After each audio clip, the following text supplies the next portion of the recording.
break. Who wants a link to the Zoom? They can go to the website. Yeah. Why do we look different? Because you're right there. But the color looks different too. I liked it farther away. About our mask. Amy, Okay, well, I'm not wearing it, try to and keep they can- myself out of it because I'm not a elected official. how do you get me out of it? Don't run. You're not in a high risk. Put a tree down in front So of you're us? not gonna catch it from, I mean. Thank you, Tom. If you have it. you're vaccinated. Sorry, I'm trying to get this where I had this.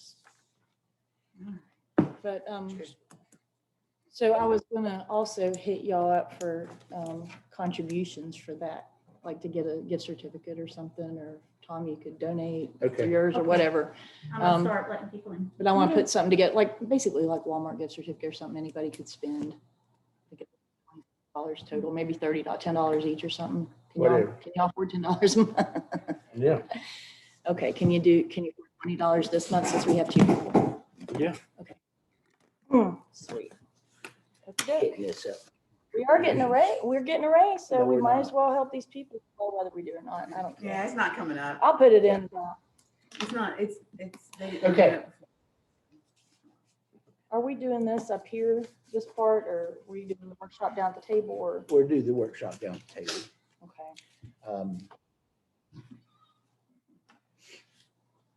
Abby, can you hear me? Oh, Amy, thank you. It's Fridays too. Look at that girl. I've got everybody muted. Okay, unmute Abby, please. Okay.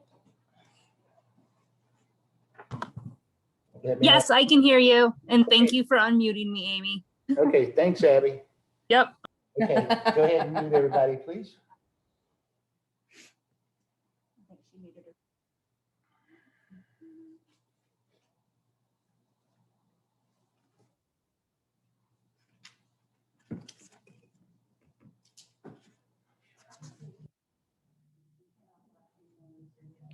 Okay. Okay. Wow, everybody's getting wrapped around us. That's cool. All right, let's go ahead and call the meeting to order. Let's stand for the Pledge of Allegiance. Tom, would you lead us, please? I pledge allegiance to the flag of the United States of America and to the republic for which it stands, one nation, under God, indivisible, with liberty and justice for all. All right, good morning, everybody. Today's meeting is a special meeting on the agenda for April the 7th. And it's designed to have discussion and get public suggestions and solutions of how to financially support and assist the Fayette County Animal Shelter. Before we start, there'll be a few things.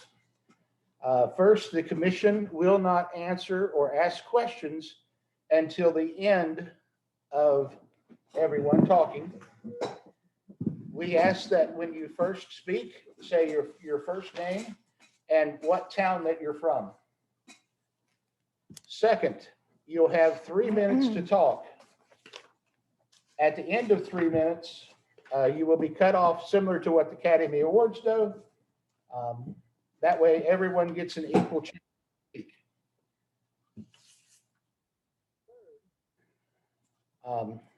I am running this meeting. And if something is out of order, I will say it's out of order, and only one person will be allowed to speak at a time. If you would like to speak, please raise your hand and we'll get to you, or the few that are on there will call on to speak. Amy will let us know if a person wants to speak, or we'll simply call on you.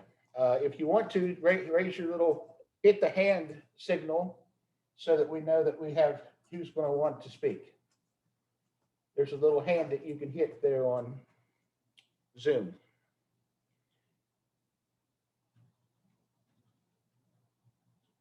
Okay. Amy, anybody want to speak?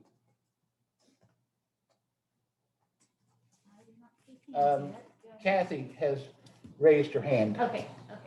I'll find her. Give me a Okay. second. There's a lot of names.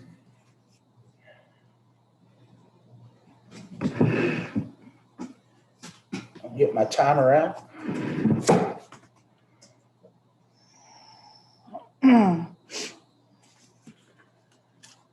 Maybe. Clock. Stopwatch.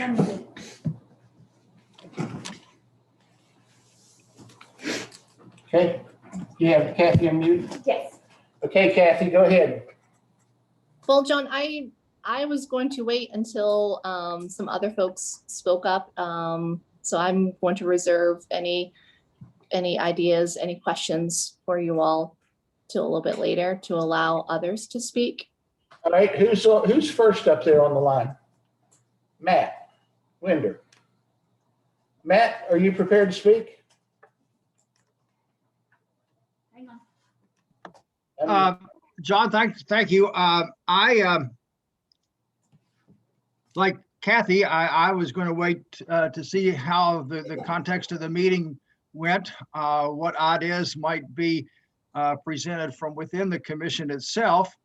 I find it rather odd to be on the outside suggesting ways that the commission would fund a county obligation. You best, more so than anyone, know the budget. You understand what the revenue projections may be for the upcoming year. You certainly know well what the requests are from other agencies and organizations that you fund. So it's difficult sitting on the outside, telling folks on the inside how they might go about addressing a budget issue. All I really know about the budget is what I see printed that was presented to the state auditor's office, both the projected budget from the fiscal year we're currently in, as well as the year-to-date status of that budget. And then, of course, I have a copy of the budget that you have presented going forward for the upcoming fiscal year.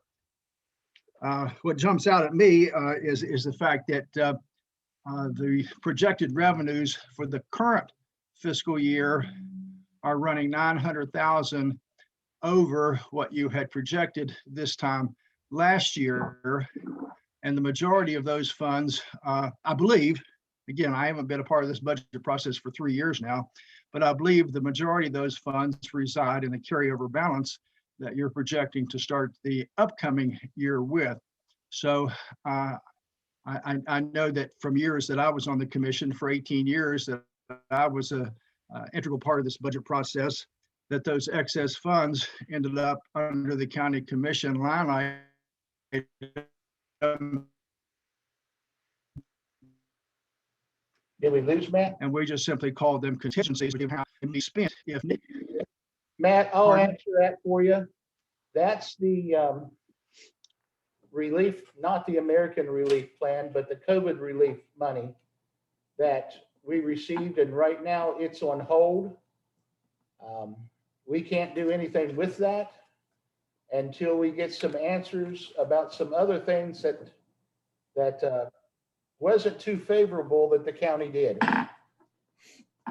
So that answered that question. But since you don't want to go, I do have two people who would like to speak. Ann?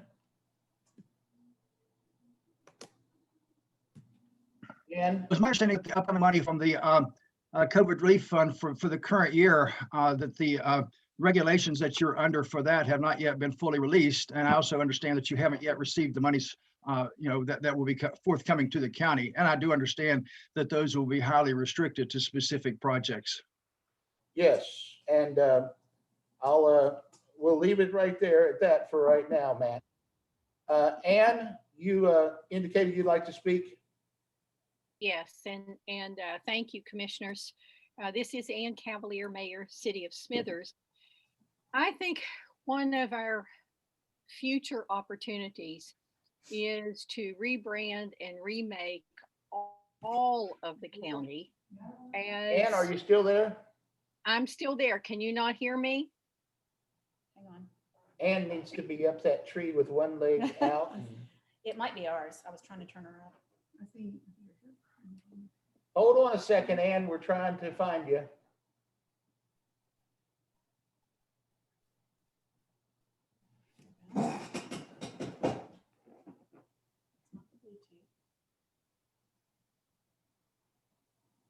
They can hear her, we can't. Well, while Amy's trying to find you, Ann, if you guys can still hear me, one major concern that the commission's going to have is Bill HRJ3. And that bill will cut into our budget by about $2.25 to $3 million next year, if passed. So Okay, let her try again. what was that? She can go again. Ann, can you hear us now? I can hear you. Can you hear me? Yes, we can now. Amy said she found you. All right, thank you, Amy. And thank you, commissioners. Good morning to everyone. I am Ann Cavalier, Mayor, City of Smithers. We are in the far boundaries of the county, but I think all of the county's future relies on tourism. We have great opportunities with the Boy Scouts, New River Gorge Bridge, and certainly with the Upper Canal Valley initiatives in tourism. What we have to do in order to succeed is not only have events and places for people to come, but we need new residents and new businesses. And so we have to prioritize those items that will support that goal. And those are the huge items and the little items. I know what a problem feral cats and wild dogs can be. We have fought them in Smithers. I lived in Baltimore, Maryland. I lived in Miami, Florida. I lived in Blacksburg, Virginia. I've lived in Morgantown. Those kinds of small issues. And I know when you're looking at millions of dollars for new parks and new events, that looking at a couple $100,000 for an animal shelter seems like a small issue. But those things impact the daily quality of visitation and living and having businesses in our area. I would ask the commission to prioritize those things, large things and small, that provide a quality experience for all of us. And I include the feral cats and the wild dogs in that.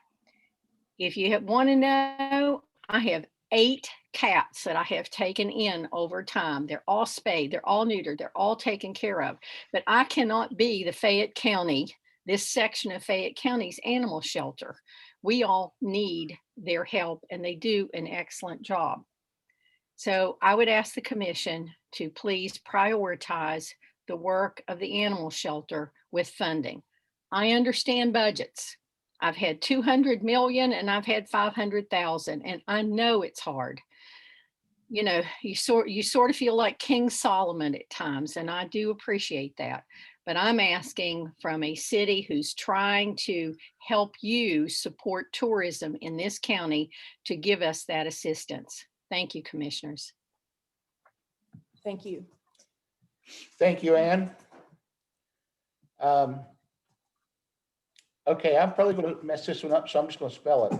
It's either Cava or Cava, C-A-V-A. To speak next. Do you have Mamie? No. I don't see anybody with that name unless they're on the phone.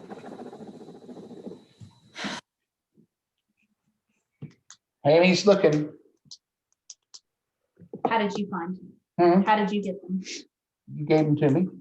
That was Ann Cavalier. Oh. I just stopped writing it. Okay. Anyone else wish to speak? That's, Raise your hand, please. that is Sorry. funny. Oh, do shorten my name? Yeah. Get their hands up.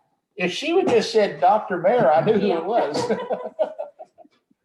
Okay, no one else willing to speak?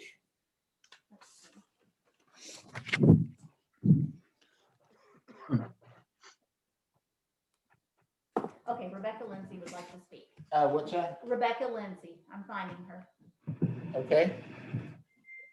Rebecca,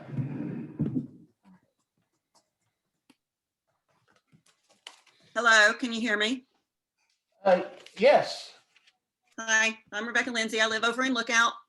I actually just had a question that I wanted to understand from the commission about the budgeting for the Humane Society. I'm a bit of a geek, and so I pulled the budget from summaries from the auditor's page for all the years that they were available, and looked at how much we have spent on the Humane Society over the past since 2012. And then I looked at how we spent on other things that might be considered discretionary funds like Parks and Rec. And I noticed, I made some plots. I'll be happy to share them if you'd like to see them. But there was a relatively large drop in the funding to the Humane Society in, let me see, starting with the 29. Shoot. You're cutting out on us. Rebecca, you're cutting in and out on us.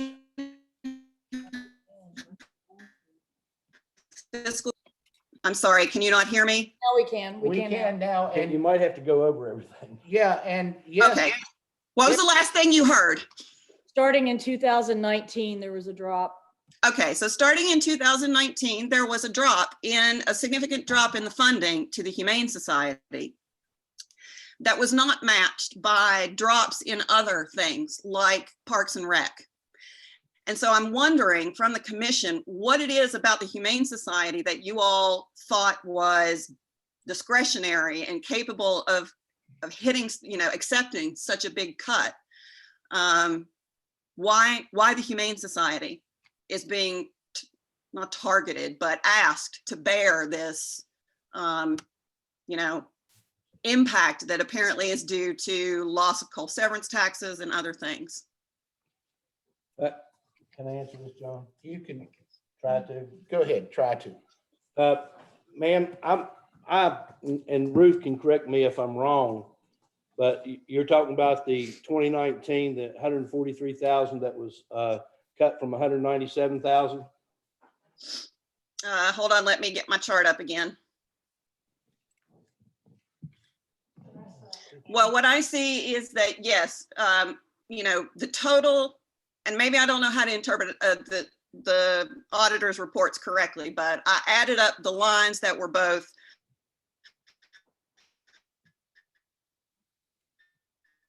general fund and coal fund, the revised numbers. And what I see is that from 2012 up through 2018, the Humane Society got anywhere from 250,000 to the lowest amount that they got was in 2016, just shy of 250,000. And then in 2019, they dropped to no more than just barely 200,000. And then again in 2020, they dropped again to under 200,000. And so what I'm asking is, I'm saying I looked at this and I looked at something like Parks and Rec, and I don't see those big drops in differences in funding. And I'm wondering why it appears that the Humane Society is being targeted to help our county deal with its revenue shortfall, rather than perhaps other kinds of discretionary spending. Ruth, what was 2017's revenue to the Humane Society? 144. Yeah, I got it. I just verified with you. In 2017, I'm showing only $144,000 to the Humane Society. I've done a little. Okay, well, I'm looking at the budget that I got from the sheet from the again, maybe I don't understand how this table, how this chart is supposed to work, but what I see is a line for dog warden / humane society that says the revised figures were 69,264 from the general fund and 211,202 from the coal fund, which gives us $280,466. Well, is that 217 you're talking about, ma'am? That is for the fiscal year 2017 through 2018.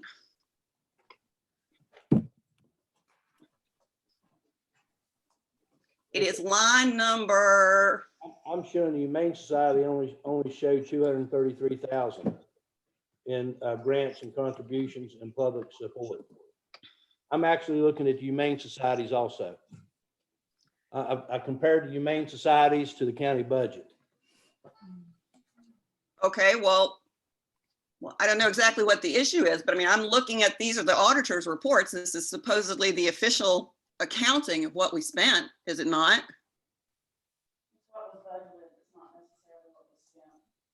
Did you hear her, ma'am? No, I did not. I'm sorry. I said if that's what's budgeted, that's not necessarily what's spent. Okay, so how would the public get access to, say, the past 10 years of what has actually been spent? It's published in the newspaper every year with the financial statement. And there's probably records somewhere. And that's really the only way that we'd have to go back and like look at newspaper reports? No, there are records and we can run reports, but it's not just the touch of the buttons. So if that's something you would like to request, I'll be glad to get it for you.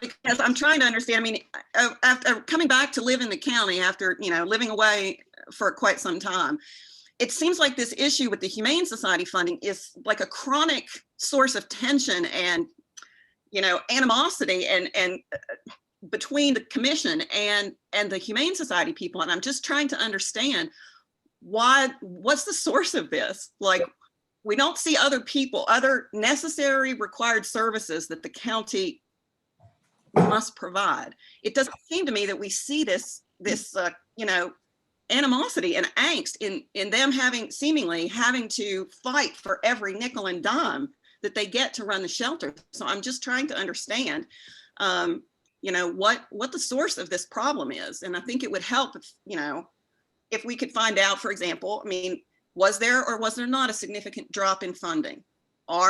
Is the Humane Society being asked to do more with less while others in the county are not? Let me just say one thing to that, and I don't have all the numbers because I'm brand new, but I have been, a supporter of the Humane Society on Facebook, and I've been watching all the information going back and forth, and was even at the prosecutor's office when the last regime was removed. So I have a little bit of background on it and what it's been doing. One of the things I think you're not hearing anything in contrast is because, as I mentioned once before, like the Humane Society has a very active group of supporters and they're very vocal. So there are other groups like the sheriff and the prosecutors. There are different people here who get their budgets cut, but they're not as vocal about it and don't have as many supporters. And as government staff, they can't really protest or make a big fuss online like civilians can.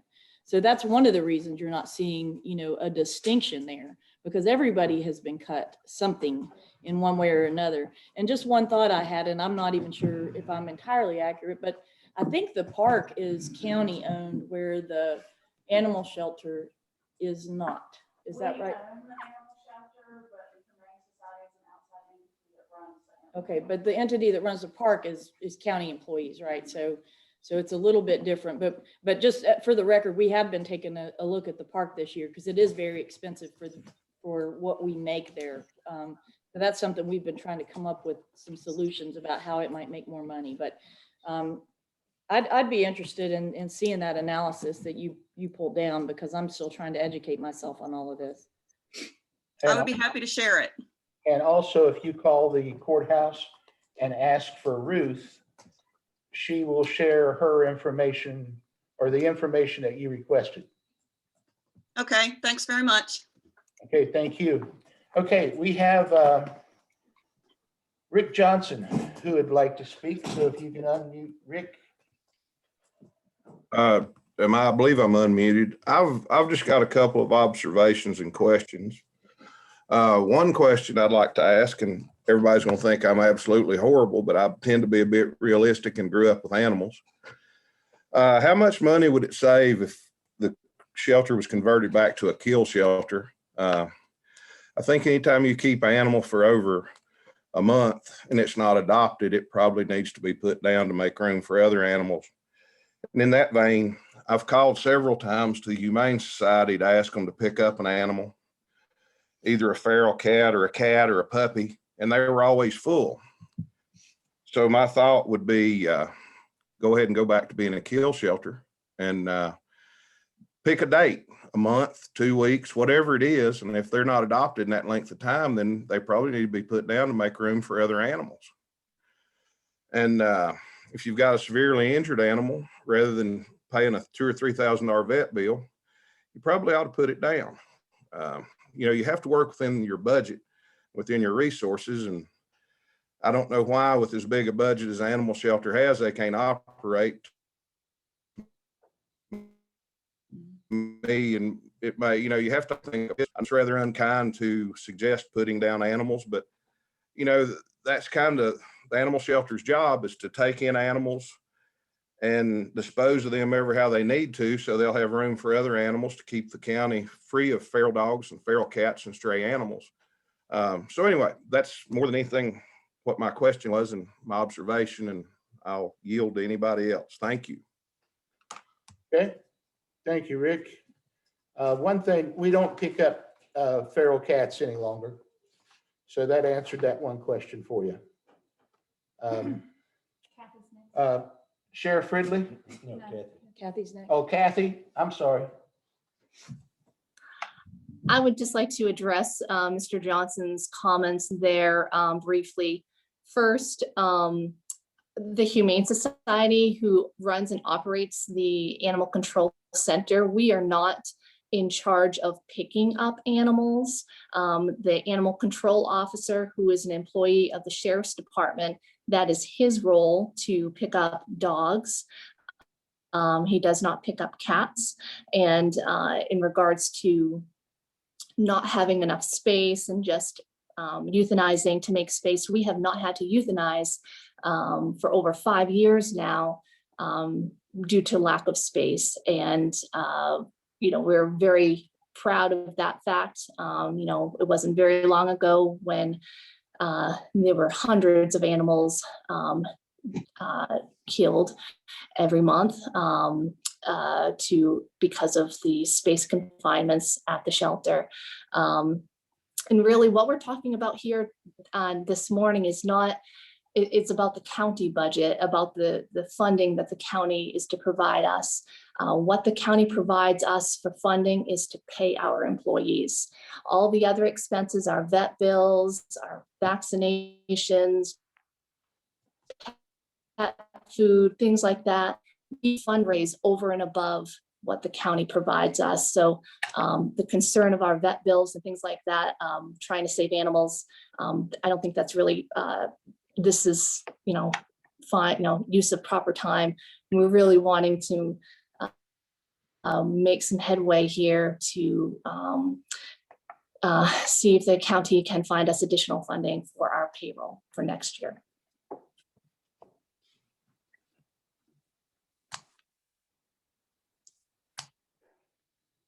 Okay, thank you, Kathy. Mike Fridley?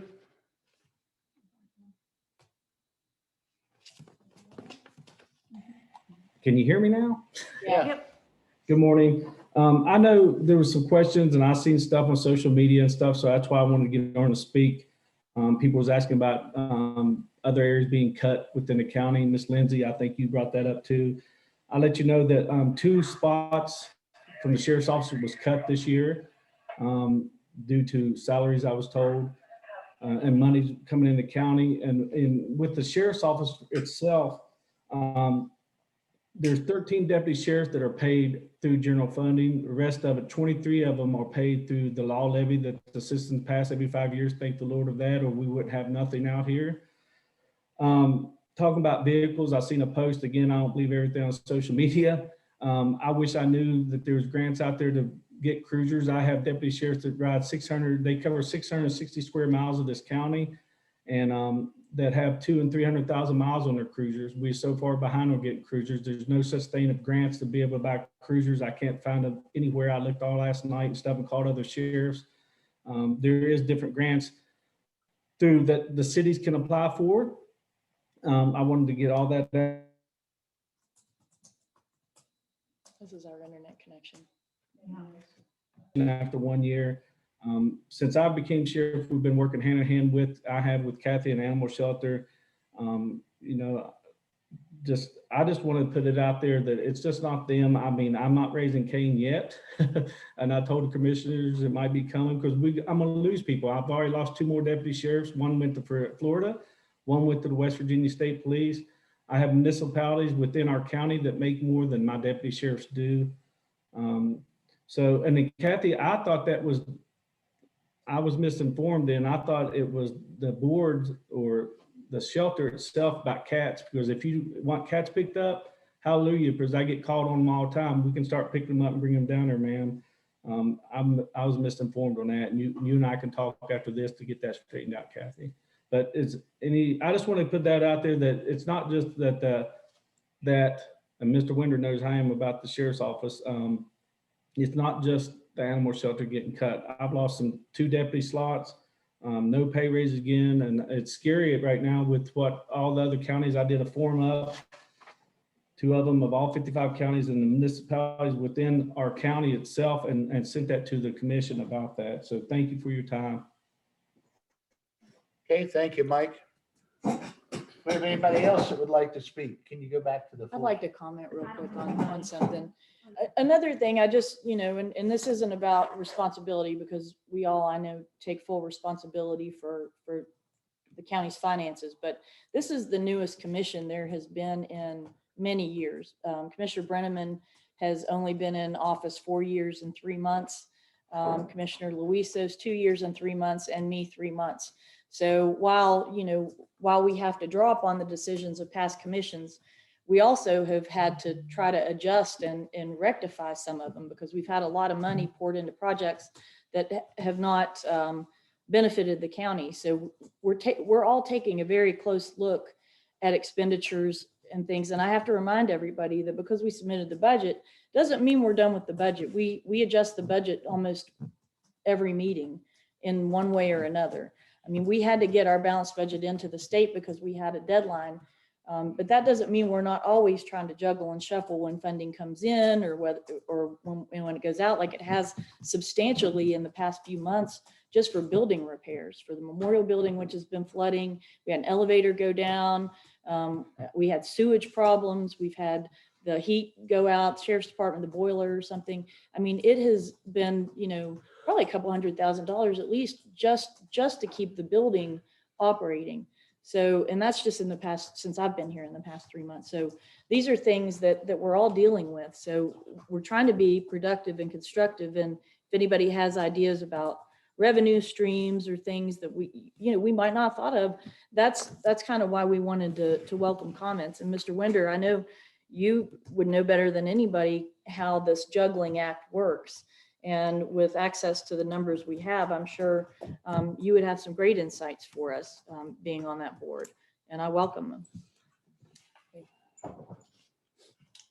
Okay, anybody? Oh, Amy, you got somebody else that wants to talk? I don't have a hand up, but there was somebody that sent you a question. I texted it to you. To everybody. I don't have anybody. She's asking about if the county commission has a full-time grant writer that could help with. Yes, we do. Yeah, so I don't know, she said, but is there a full-time grant writer on staff for the commission, or even just the shelter? We do have staff, and we're kind of redirecting some of the priorities because the staff has been mostly allocated to one particular set of projects. But the other thing is keep in mind that this county is largely funded through grants. We get building grants, we get all kinds of grants. So while the shelter, may benefit from grants, it's a private entity and is responsible for writing for its own grants. Our county employees write for grants for its own, for our own county government needs, which are substantial. There are lots of them for the trails, everything we have going on. There are tons of grants that we apply for. And you'll see if you look at past minutes and past videos that we have discussed several grants. Gabe Pena comes in here on a regular basis and briefs us on what grants are available and what grants he's applied for, whether he's gotten them. We don't often always get them, but we definitely are out there trying. Oh, wait a minute, she has a question, sorry. Okay. So Rebecca would like to speak again. Who? Rebecca, Has everybody spoken once already? you got hands up now, I see them now, hang on. Kimberly Bennett and Ann Cavalier. Kimberly has not spoken yet, so Okay. we'll go with her. Kimberly Bennett. Yes, I would just like to take a moment to ask Commissioner Taylor, when you said that it was up to the Humane Society to write their own grants, that may be true, but the payroll is strictly from the county. So that would not be the responsibility of the Humane Society to source grants for the payroll. So that would that would be in the wheelhouse of the commission to find a grant that would fund payroll for those employees. And so I just wanted to see, I noticed that there's a lot of speech, excuse me, there's a lot of speech around what the Humane Society should be responsible for. And payroll and building upkeep are not on the Humane Society's funding part. The Humane Society funds, like Kathy mentioned, the animal welfare part of it with the food and the vet bills. So I noticed that in the news media, in some reports, there's words used like "you help out the New River Humane Society," or in this case, it's up to the New River Humane Society to source funding. The New River Humane Society does source funding, but it's the county commission's responsibility to fund the payroll, not to help out with payroll, but to fund that payroll. So I wonder if you could speak to that. Well, first of all, you're right about everything. I was responding to a question about grants and maybe I wasn't thorough enough in saying that I do believe Kathy's right, that that there aren't payroll grants available, but the question was about grants in general. And it is the Humane Society's responsibility to handle its own grants, and it has been doing that. And you're right, payroll is our responsibility, and that's something we're in here addressing. So I'm really not sure what the question is. You stated a bunch of facts, but I'm not sure what the question is, because we agree on the things you said. So is there a question? Is she unmuted? I don't see her up there. She may have muted herself. Hang on. Okay, we're trying to make sure you're not, that we can hear you. There we go. She is muted again. Oh, is I she? asked her to unmute again. Okay. There she is. Okay, we're showing you as muted on your end, Kimberly. Oh, you wanted to? Yeah, I want to hear her because she had, I thought it was Rebecca. I'm sorry. no, that was Kimberly Bennett. Yeah, sorry. Kimberly, and then I'm going. Sorry about that. Okay, because I was going to say on my end, it kept saying that you had me muted. No. But the question is, while you may understand what you mean, the general public doesn't understand what you mean when words such as helping out the New River Humane Society are used in the media. And if you go back and look at the interviews, and then again to what you're saying, well, you knew that what you meant was, well, the New River Humane Society has to find their own grants to cover the parts that they're responsible for.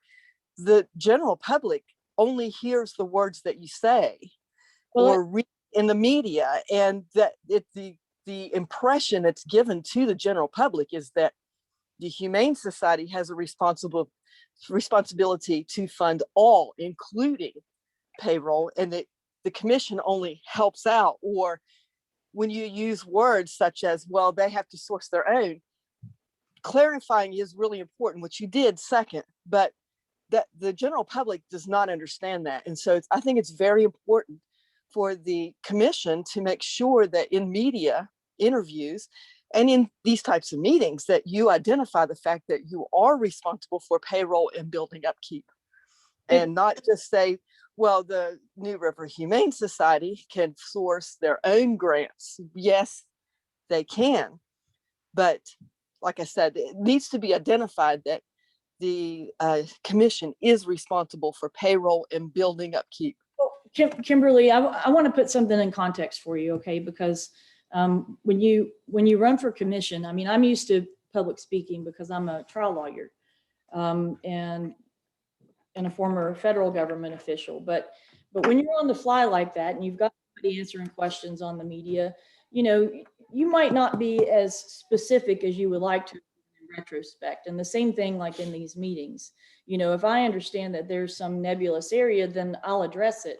But you know, keep in mind that the animal shelter, while it has gotten a remarkable amount of our time in these past week, and it's on the schedule again for May 7th, that it is only one of many, many, many, many, many things. And it struck me, you know, after that last meeting, because I actually ran to, and I'm not running again for those of you who are so mad and you don't want to reelect me, don't worry. But I want to tell you this. I ran for the people who don't have clean drinking water and the people who are not represented at these meetings. And that was something that, you know, after this, I thought, why did I do this to myself? And then I thought, you know, I'm in here to help the whole county and not just certain people's pet projects. And frankly, the animal shelter is getting all kinds of attention, but it is one of many, many things. Nicholas County just gave its deputies a raise, and we can't compete now with Nicholas County. So we have Nicholas County and the city of Oak Hill, to whom, and state police as always, to whom we're losing deputies who we pay to train and we can't afford to retain. So we have a lot of issues facing us. And I just ask that, you know, you're right. And I get your point, and maybe we should do a better job and start focusing on issuing press releases in some cases to try to clarify, but it's almost hard to anticipate all of the intricacies that the public is going to need to understand, because we're talking about a very varied argument. We've got the public who are the animal shelter supporters who understand the dynamics, and then we've got the general public who don't even know we have an animal shelter. So we're doing as well as we can. It's a big task though. Right, I not understand that, but a soundbite will really get you in trouble. And the soundbite that I just heard a few minutes ago, which was, well, if you need to euthanize animals, maybe that's the best thing. That's not a soundbite that's going to play well in the media. So it wasn't a commissioner who made it. That was a member of the public. I know, but so, I mean, we can't control. I mean, just like we can't control, you know, what you guys say in here, we're not going to control a member of the public. All of you have a right to speak, and I know, you know, some people look at this purely from a business perspective. Some people are very emotional about it. Some of us are trying to look at it from a global, county-wide perspective. I mean, and I'll tell you, and I won't attribute it, but somebody made a shocking comment on the text about, well, shouldn't we say the same about inmates?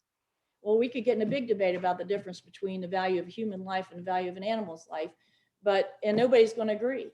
But I'm just saying that, you know, people have their different perspectives, and we need to hear all of them, because we need to be as well informed about the public's wishes as we can. Okay. Kathy would like to hear FCC's plan to find additional funding. Make sure everybody's muted. I'll take that one. Kathy, as I put on the Facebook site for your guys, probably our last coal reallocation check that'll be coming in. If it's $10,000, you know, you'll get 25% of that, which will be $2,500. I know that doesn't get you there. We also still haven't gotten all the answers from the America's Recovery Act. So we're still holding on answers on that. And yes, we're getting over $8 million, but right now it's earmarked for sanitation, water, and internet. And that's all that we've heard. So we still have questions on that. We don't know when that's going to come out. If you watched the news this morning, they're still talking about it. There's several letters and emails being sent in to the government and still no answers. On coal reallocation, yes, it's been going for quite some time. It was huge at one time, but thanks to the new administration, coal will probably no longer be produced, or not much longer to be produced and not being used, because the new president vowed to not redo licensing and things like that. So we've got a lot of things that are hitting our county on items that we've relied on for quite some time. And the commissions in the past had them. But trust me, Kathy, we're still working on ways to help find funding. It's just the answers that we need, we don't yet. I wish that we did. And I wish I could tell you that, hey, we got all your funding, but it's just not possible right now. Okay, Thomas. Thomas should go next. Thomas got a hand up there at the top. Yeah, ask him to unmute. She's going to unmute you here in just 1 second, Thomas. Who is it? Thomas.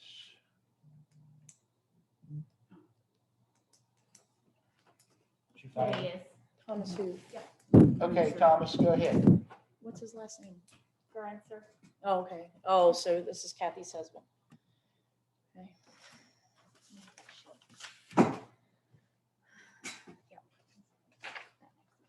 I can't. Thomas? I can't hear him. I can't hear him either. Thomas, are you muted? He's unmuted, but I don't hear him. You're unmuted, Thomas. You want to go ahead and go? Can you hear me? Hello, can you hear me now? We can hear you now. Go ahead. You can? Yes, go Okay, ahead. great. Yeah, this is Thomas Grenzer, and yes, I am Kathy Grenzer's husband. She's the board president of the animal shelter. And so, yeah, I'm biased in this issue, but just wanted to respond to a couple of things I heard. The first was that Commissioner Taylor pointed out that, you know, she's concerned with, she ran for the seat because she was concerned with drinking water, and that is absolutely commendable. Of course, everybody in our county should have access to clean drinking water, but I think it's a bit of a false comparison to say that, you know, you're putting that up against what are we more concerned with? Is it drinking water for humans or is it animals? I don't think when you've spent $70,000 on an elevator repair, which, you know, that's the same amount of money that so far is allocated for the animal shelter. I think, you know, we should look at that as a comparison as well, and not just say, well, you know, I ran because I'm interested in, you know, let's put it in perspective. I'm interested in providing clean water to everybody. Well, of course, that is great. That's a great goal. I fully support that. But let's also look at the $69,000 that was spent on an elevator and say, well, that is, you know, on an elevator repair, and say, well, that's the amount that right now we're allocating to the animal shelter. And to also, I'm not quite finished yet. I know you'll want to respond to that, but also we're looking at, you know, it gets put up as, I think Commissioner Taylor, you mentioned some people look at it, they have a lot of passion and they care about the animals. And some people look at it as, you know, they look at it from purely a business perspective, but you're looking at it as a county-wide perspective.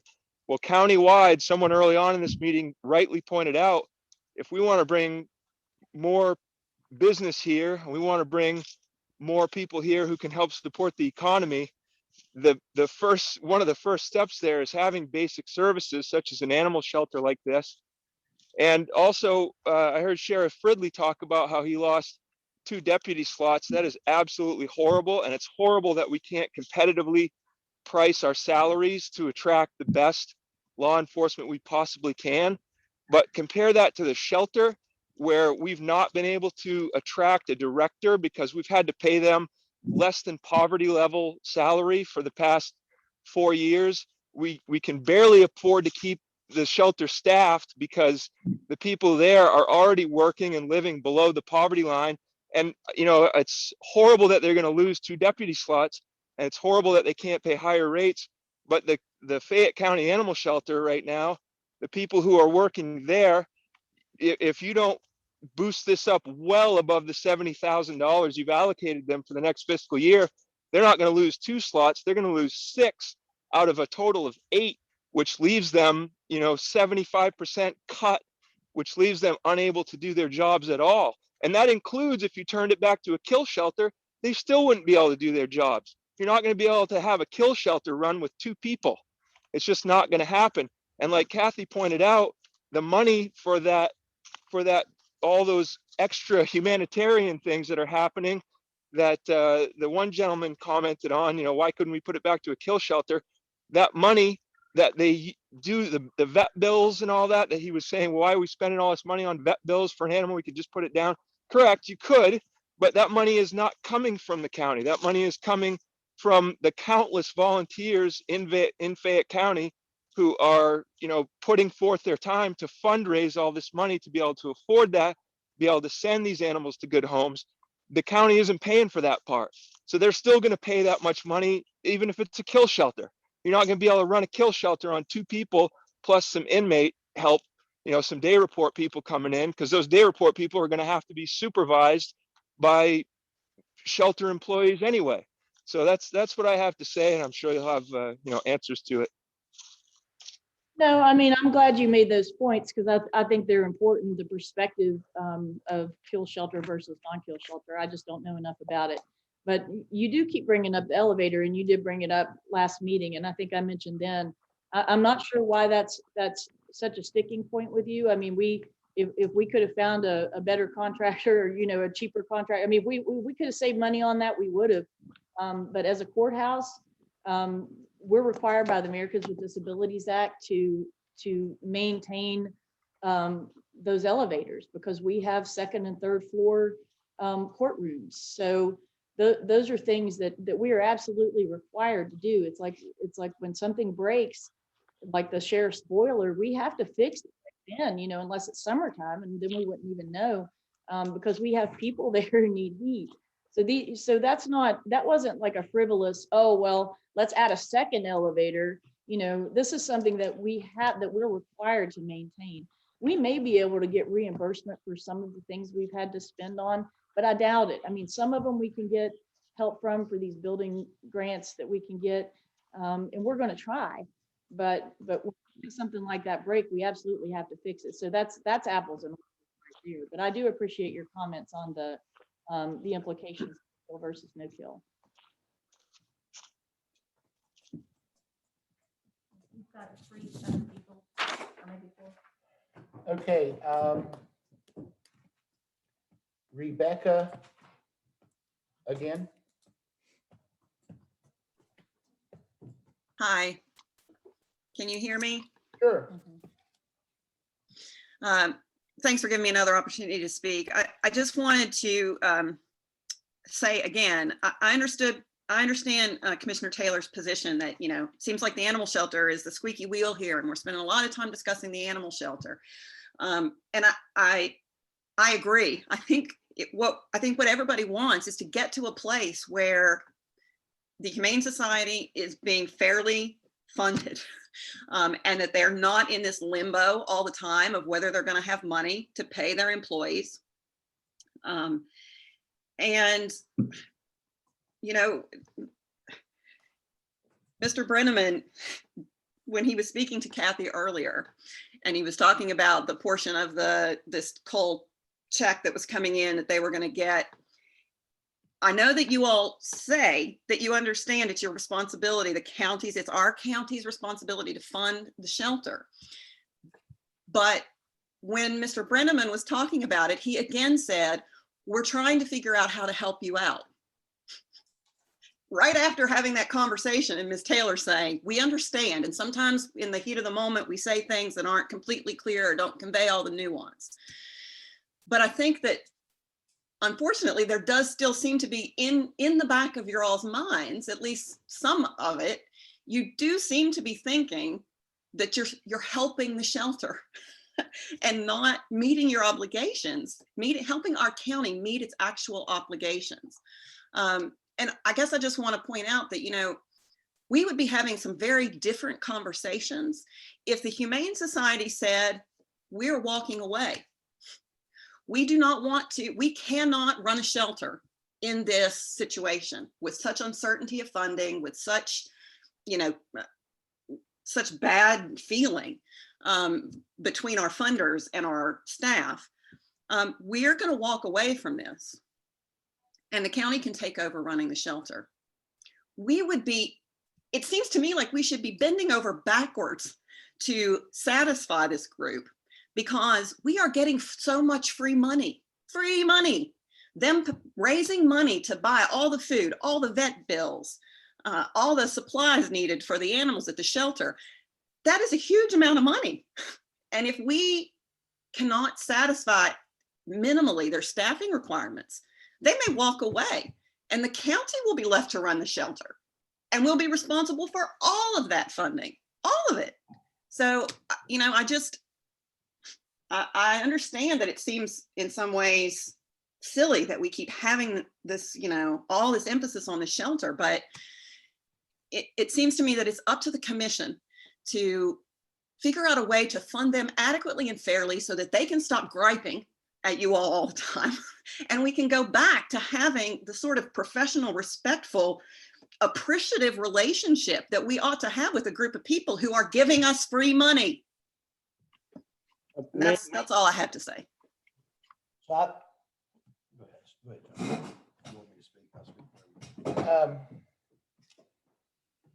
Commissioner Luises has looked up the code on what is necessary by the county and what isn't, and it's all dealing with a couple words. So Commissioner Luises. Well, I just like to say that this whole thing, everybody that spoke, I believe, are speaking to fund the staff at the shelter. Is that correct? Yes.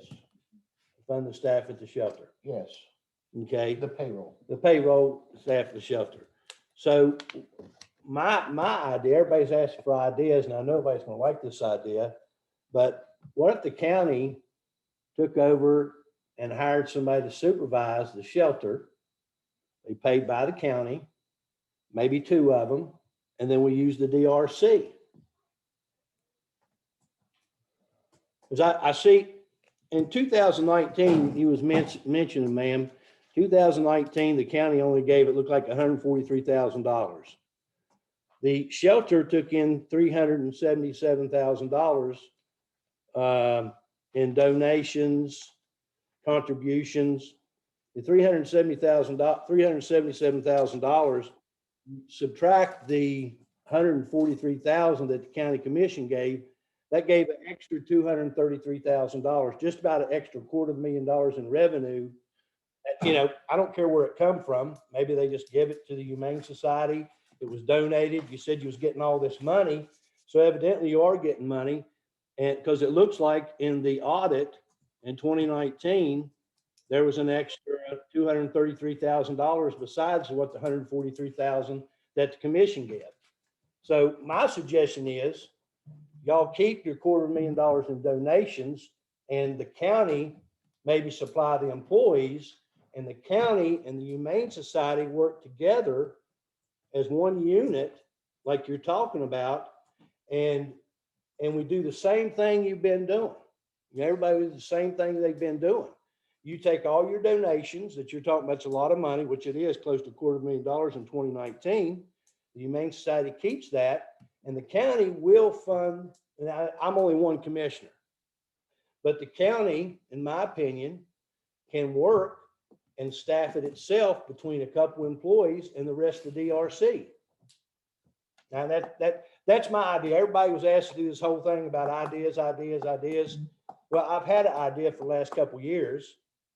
And I don't begrudge y'all getting donations extra $250,000. I mean, that doesn't bother me a bit. Don't care where it goes. Don't care what you use it for. Everybody in this conversation has talked about staffing. If the commission would agree to staff it the way they want to staff it, then you all still do the rescues, still take your donations and go on and we work together. That's the only thing I'm saying. That's the reason I had this audit done. So we would know where the money is, how much we was given, who was getting it. So working with you is what I want to do. That's what I want to do. So, I mean, that's what I got to say. And that's basically what I'd like to do is work with the Humane Society, just like I just said. That's all I got to say.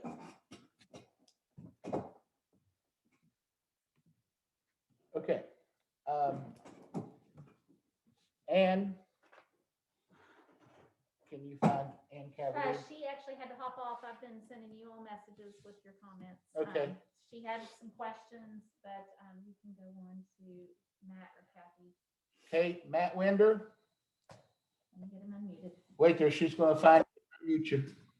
Okay, thanks, John.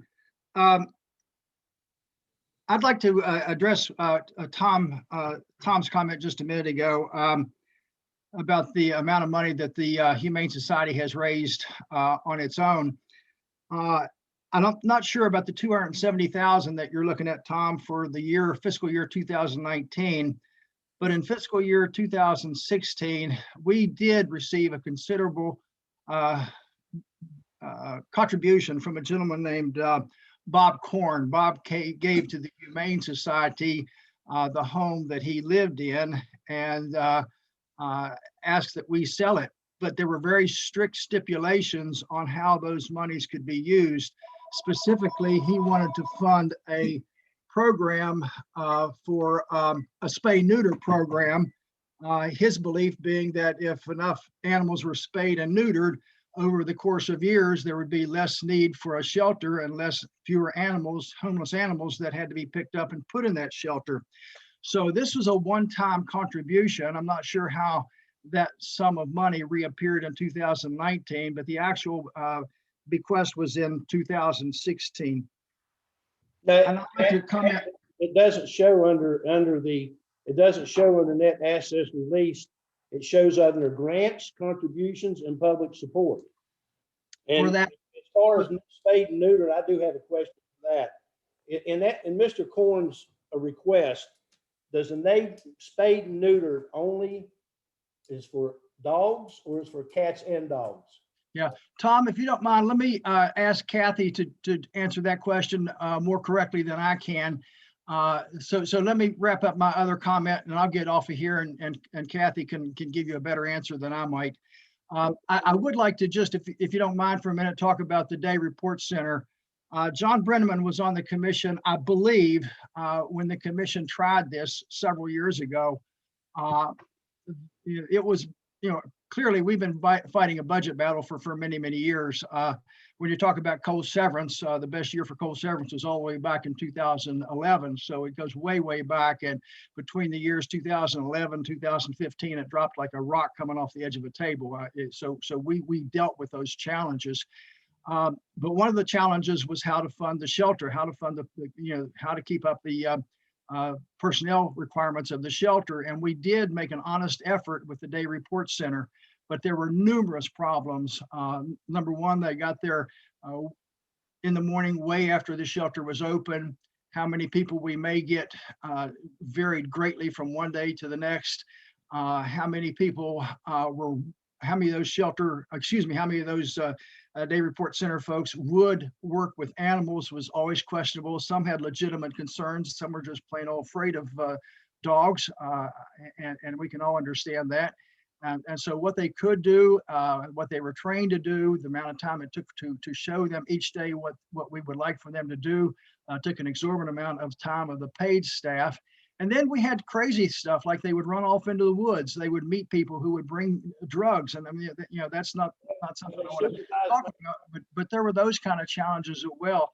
So it was an experiment that I was all in on up front. It just didn't work well. I wish it would have worked well. It could be a significant portion of our report of the staffing problems that we face. One other thing, and I'm going to get off of here. You all frequently make reference to coal severance, but there is nothing in state statute that says that funding the animal shelter has to come from coal severance monies. That's at your discretion. When I was on there with John, we financed several of the new police cruisers each year out of coal severance. Each year we had to shift more of that to the general fund. So while coal severance was a luxury to have, especially back in the days that I was on the commission, unfortunately it's going away, and it calls for more creativity on your all's part. But again, we can't shove all responsibility for the shortcomings of the shelter onto the declining numbers of coal severance. So let me get off of here, and Kathy better can answer the question you had, Tom, about the spay neuter. Matt, I came on right after that DRC experiment. And then you guys, you and Denise both filled me in on what happened, because I even tried to get DRC on there to try to alleviate a little bit, but you guys filled me in on with what happened. And Kathy has also filled me in on some of the issues that happened with DRC when they went in. And I agree, unless they're trained properly and properly supervised, where they won't run off with supplies or medicines or meet people in the woods, then I personally am against using DRC. But again, I'm only one of three. Was they supervised, Matt? I got two questions. And you've been on the commission for 18 years, and I think you was an accountant. When you start backfilling from a revenue that drops from $1 million to $100,000, that you've been utilizing that money for numerous of things, when you start backfilling them spots, it becomes a problem, I think you said, because you're backfilling from everywhere and you're having empty spaces everywhere. The other thing is, was the DRC supervised with a county employee at the time they was down there? Did you hire a supervisor as a county employee to supervise the DRC workers, or were they just sent down there on their own? Tom, they were a shelter employee worked with each person from the day report center. Unfortunately, there's a huge turnover in day report personnel. So there was, a constant influx of new people. But yeah, we had to work with them each day. Hopefully, if that same person showed up a second and a third day, they could do more on their own without supervision. But one person who was quote unquote responsible, there wasn't one person that we hired specifically to the job. That's what I thought. I just wanted to clarify. I wasn't for sure, but to me, when I heard there was a problem, somebody wasn't in charge. But that's the question I wanted to ask you. I wasn't there at the time. So thank you, Matt. Yeah, Charlie Bryant was the person from the day report center who was over that end of getting the workers there each day and picking them up. I have a couple of comments here. And Well, we still have Kathy too. she'll probably want to respond to, it would help if Kathy went after me, because she'll be able to address some of these things.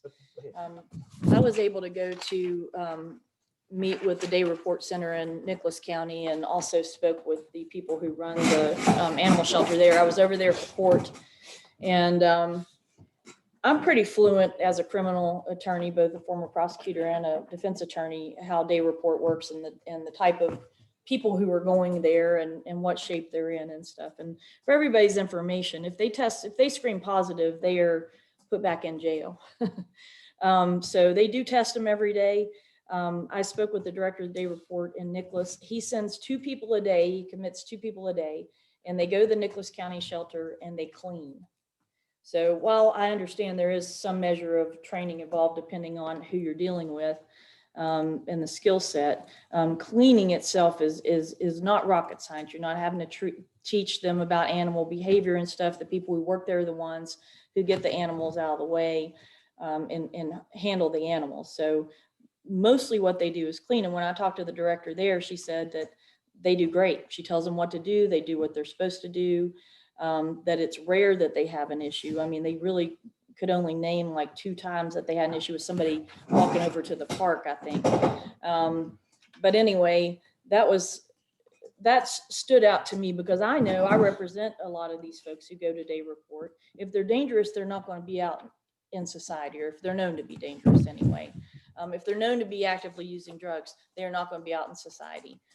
So the people who are there are actually in rehab, or they're in some kind of program, they're in drug court, or they're trying to make their lives better. Now, as Mr. Winder said, it's not always predictable how long we would have certain people, but we do know how long they're sentenced there. We know when their court dates are.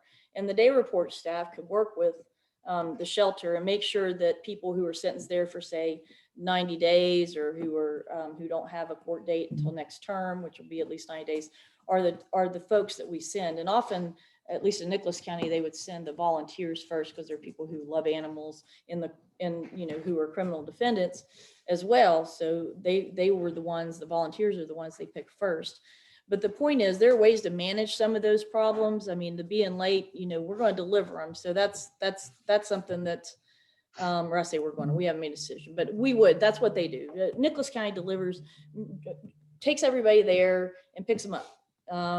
The number that can be controlled, that's something that we can work with our day report center and provide a set number. There are always going to be more than 2 people at the day report center at any one time. The things we can't control for is if they violate and they get sent back to jail by doing drugs or something like that. And that is just something that we would have to work with.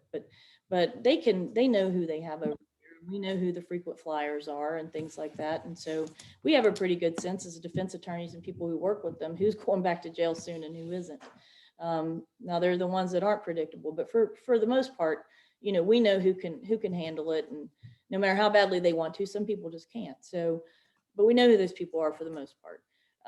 As far as showing them what to do, if you have people for a longer period of time, you're going to be able to do that. And the runoff into the woods, that's going to be your exception, because most people, as soon as they do that, they're going back to jail and they know it. So that's something that, is also controllable. But again, we know who we're sending there. I mean, again, most of these people we've seen at least once before, and we know who we're dealing with. But I think that those problems can be overcome. And that said, this is one of the options that I'm considering. I'm not decided either way, but I think that if Nicholas County can run it, and I realize it, and I got the numbers from Nicholas County, it looks like it runs about half the volume, although it does take feral cats. It's become no kill in the past 2 jobs for dogs, or past 2 years for dogs, but not for cats. They still have to kill cats. But they do take feral cats and they euthanize them. So, if we're talking about animals running the street and, looking bad for the county, that's something that we need to consider, because right now our shelter doesn't take feral cats and doesn't want to kill any cats or animals. So, is it a problem with the exception of feral cats, or is it a problem? I mean, these are questions that I need your help as people who work with animals and do this all the time. I need your help understanding these things as we look into funding and options and things like that. As far as, the magic pot of money that we have somewhere else besides coal severance, it doesn't exist. And everybody else is drawing on those pots too. So it's not as simple as just saying, oh, well, we have, the extra, $100,000 in this account to give the shelter what it wants. We don't have the extra $100,000 in that account to give any entity we support what it wants or needs. And that's why we're trying to shuffle and figure out, when we get this budget, when we get this money in, how we can allocate it and then maybe reallocate some of the funds that we've allocated toward other things, toward the animal shelter and other areas that need funding. So Kathy, Matt, if you guys have any, can give me some insight into how Nicholas County is able to do it with 3 employees, one of them including their animal control officer, at half the animals, and how they are able to work with Day Report, but we can't. Under the conditions that I explained, where the Day Report commits to send certain people and things like that, that would be really helpful. I can certainly address those questions. And I will just say this, that to compare Nicholas County with our shelter is not apples to apples. Their facility is one building. The facility that we have here in Fayette County consists of 2 different buildings. So there's that. That's why there's, you know, if it was housed under one building, cats and dogs, certainly that would help with staffing, the staffing model. But to address DRC, and for those of you who are on this call who do not know what DRC is, it's the Day Report Center, and maybe you've kind of picked up along the way, but individuals who commit crimes, there's some of them that rather than going to jail, they are sentenced to have community service, and it's basically conducted through the Day Report Center. And the Humane Society has had in the past individuals from DRC come to the shelter for the purpose of cleaning. And it has not been successful. And we have a laundry list of reasons why it doesn't work. Number one, as Mr. Wender said, from one day to the next, we don't know who would show up. So we might have one individual that showed up on Monday, doesn't come back until Thursday, and another new group of individuals the next day. So what that required of our staff was to basically go through the whole training process of what it is to how you clean. And Ms. Taylor referenced that it's not rocket science of how to clean kennels and cages.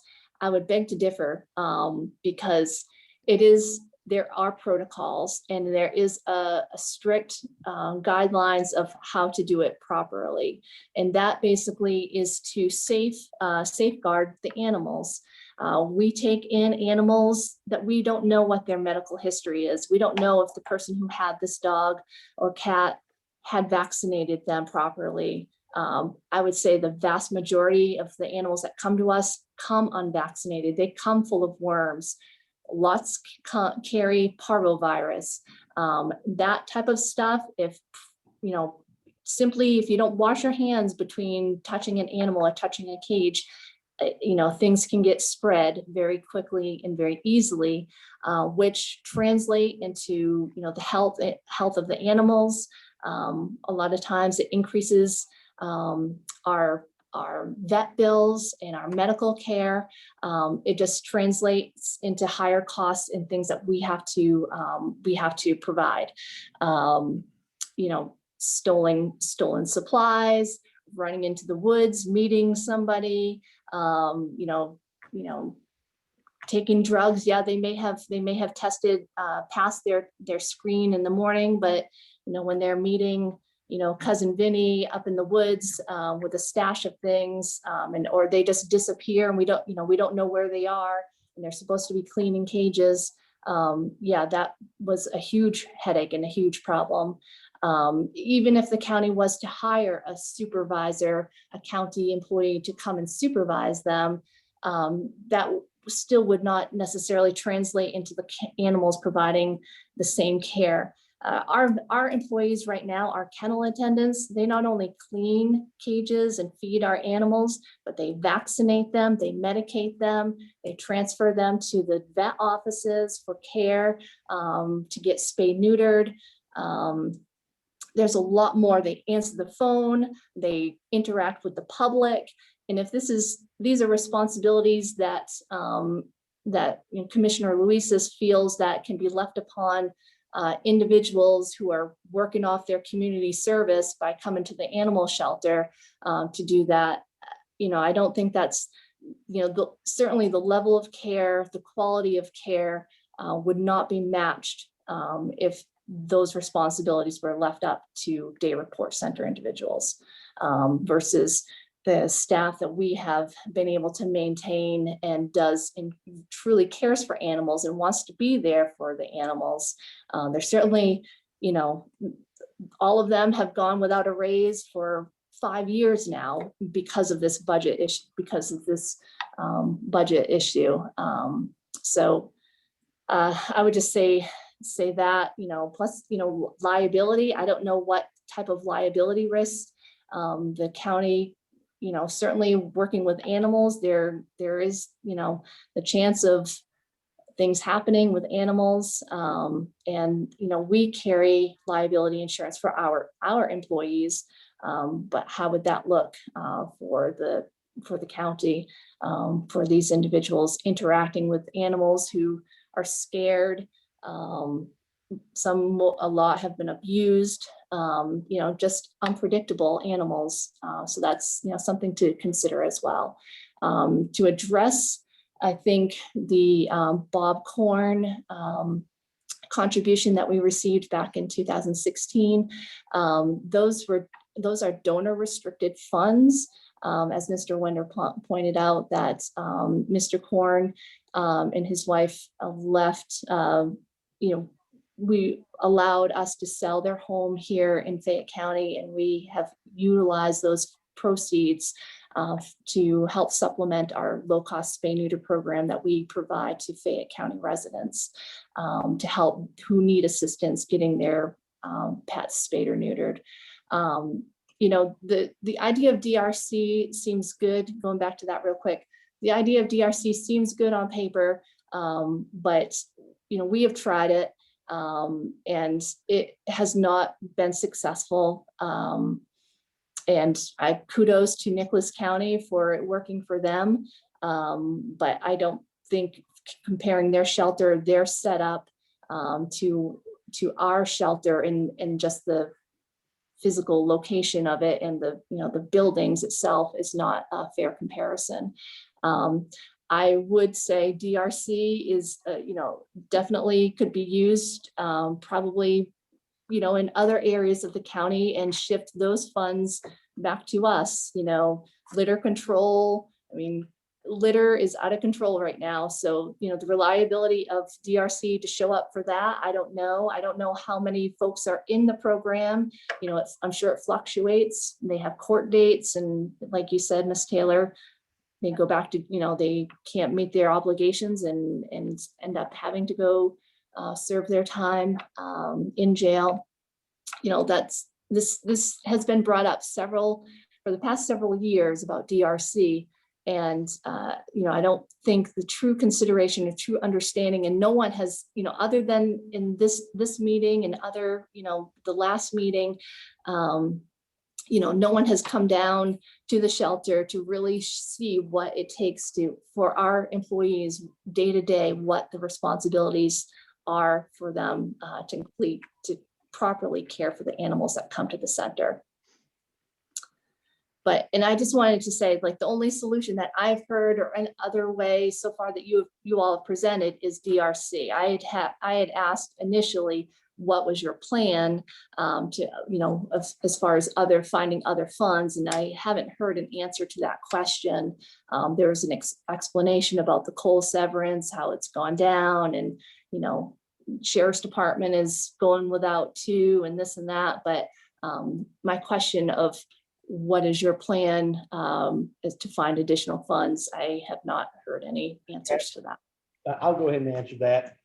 Have you heard about my request to eliminate the US Route 19 corridor management plan? I can't hear her. I muted everybody, sorry.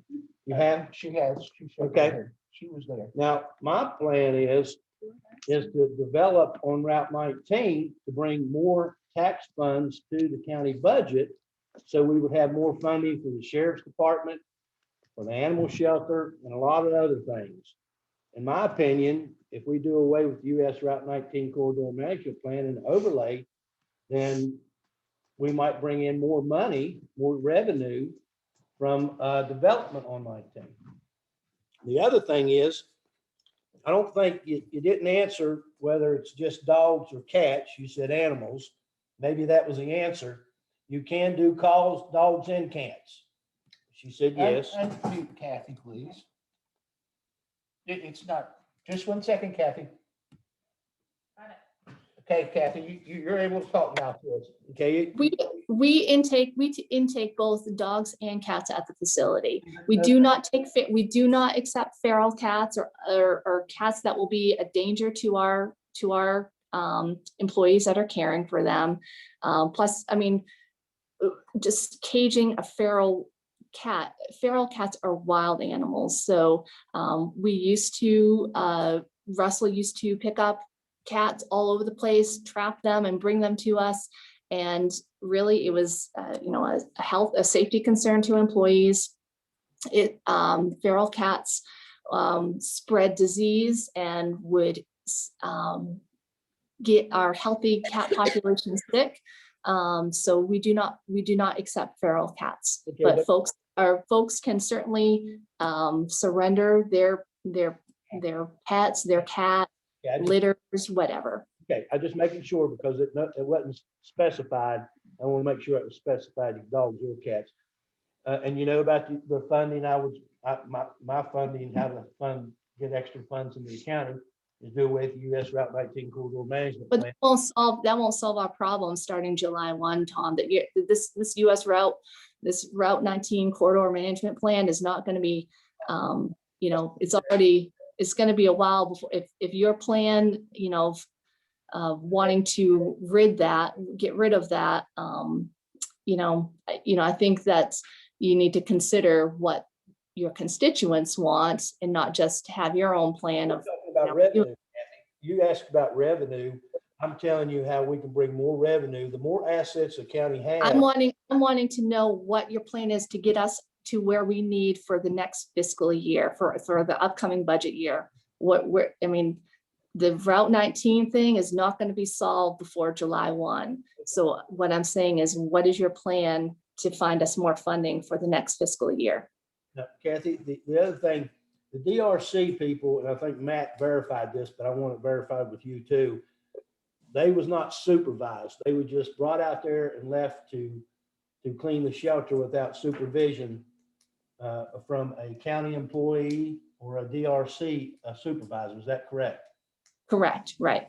And the other thing is, if you're telling us if the county would hire a supervisor, that they should be well-trained and be, I don't know what you would call it, a dog handler or a cat handler or an animal handler. They would have, you would recommend that they be specialized in handling animals and cleaning animals. Is that correct? Our employees are well-trained in the proper protocols of cleaning for animals, handling animals, vaccinating them, providing medical treatment, of that sort, all of that. That's what our current employees provide the animals that come to the shelter. All right, thank you, Kathy. So Kathy, are you saying there is no job whatsoever at the shelter that would be suitable for day report personnel to perform? Because what I mentioned was strictly cleaning, and I understand their protocols. I mean, kennels are probably cleaner than hospitals in a lot of ways, but cleaning is cleaning, and it's the chemicals and what you need to clean, and you can train people. I mean, we're trained better than ever now to wash our hands. So I still don't see things, or I'm not hearing things that a checklist wouldn't, or some posted signs or checklists or something wouldn't address once you were able to train somebody how to clean. And that's all they do at Nicholas. They don't handle the animals or things like that, which should minimize liability to the extent anything can. So my first question to you is there nothing they can do, not even cleaning once trained, if they're not handling animals or anything else, if we got the supervision thing under control?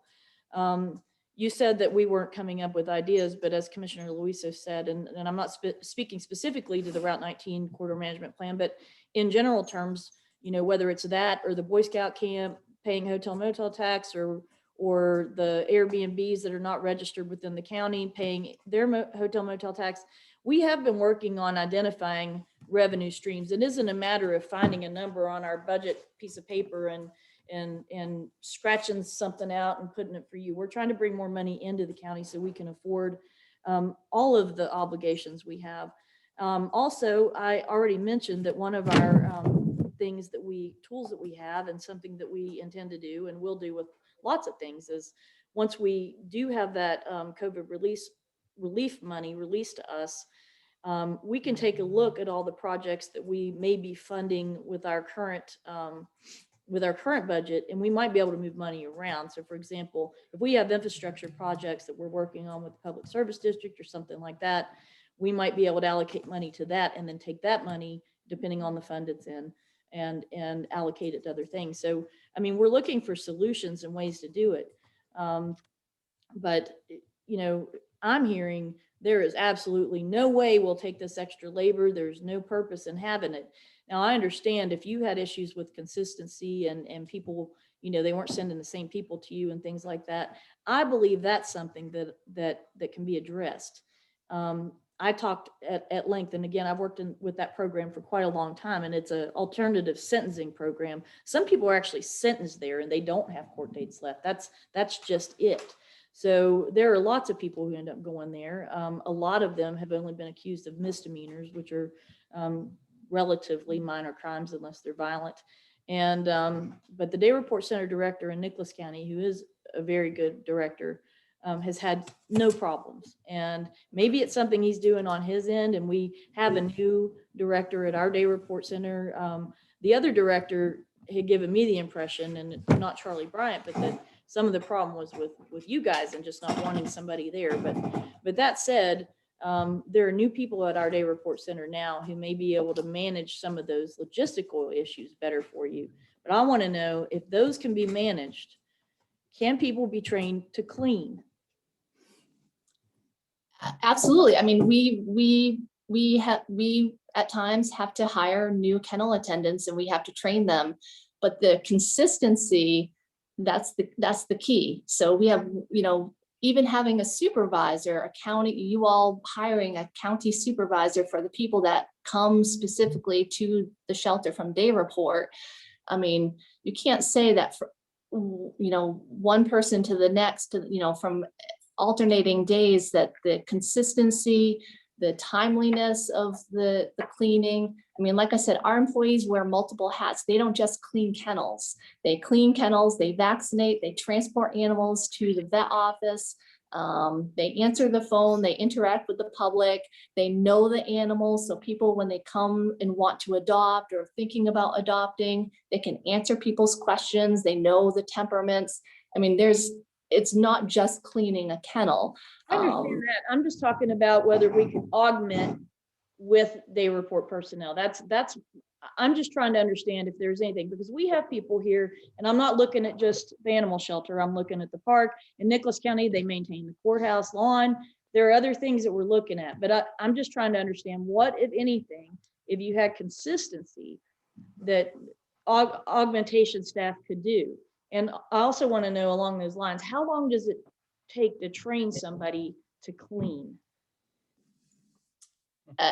We budget about a week and a half to 2 weeks, because we also have them cross-trained. Not only we take care of dogs, puppies, kittens, and cats. So, you know, it differs from the animal. So, you know, they'll train with dogs and they'll train with cats. I'm just talking about cleaning. So I'm talking, if your staff remove the animal to have the kennels cleaned or whatever, remove them however you do in and out or that sort of thing. How long does it take someone to properly clean the kennels according to the protocols you mentioned? Oh, in a day. So our staff arrives at 8 o'clock in the morning, roughly, sometimes a little bit earlier.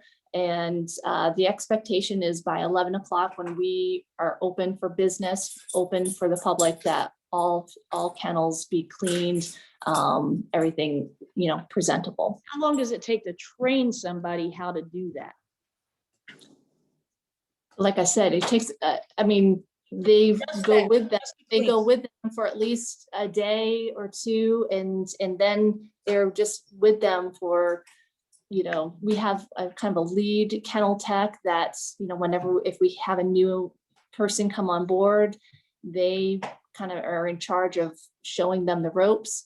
Like I said, it can take a week to 2 weeks to make sure until they're not having to be completely supervised.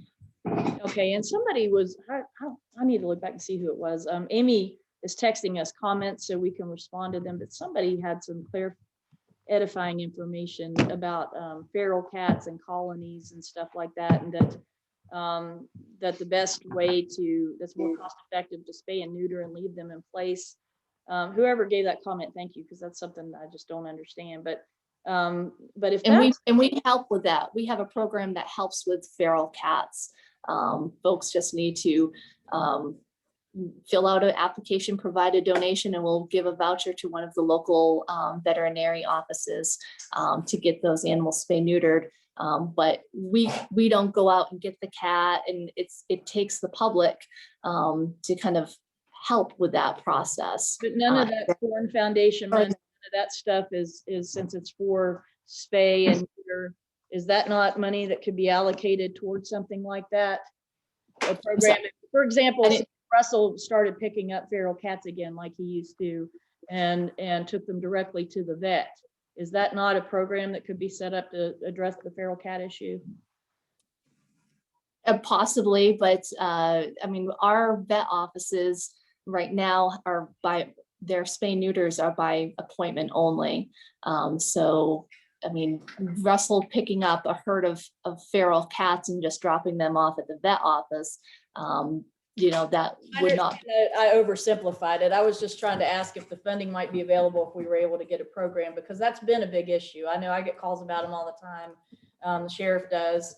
And that's again, that's something that we provide separately. The meeting here today is about our payroll budget funding shortfall. So I don't want to get distracted about that. I want to kind of bring us back to the funding options of what is, you know, what you all are looking at. You know, I want you to understand that to me, everything is new and everything, you know, if this is on the agenda, understand that your priority is funding the salaries. My priority is to understand this whole operation and how it works, because that is part of the consideration. Yes. How you know our programs are serving the county, and what our financial investment should be into that is something I must factor in, even though it's not something you have to factor in.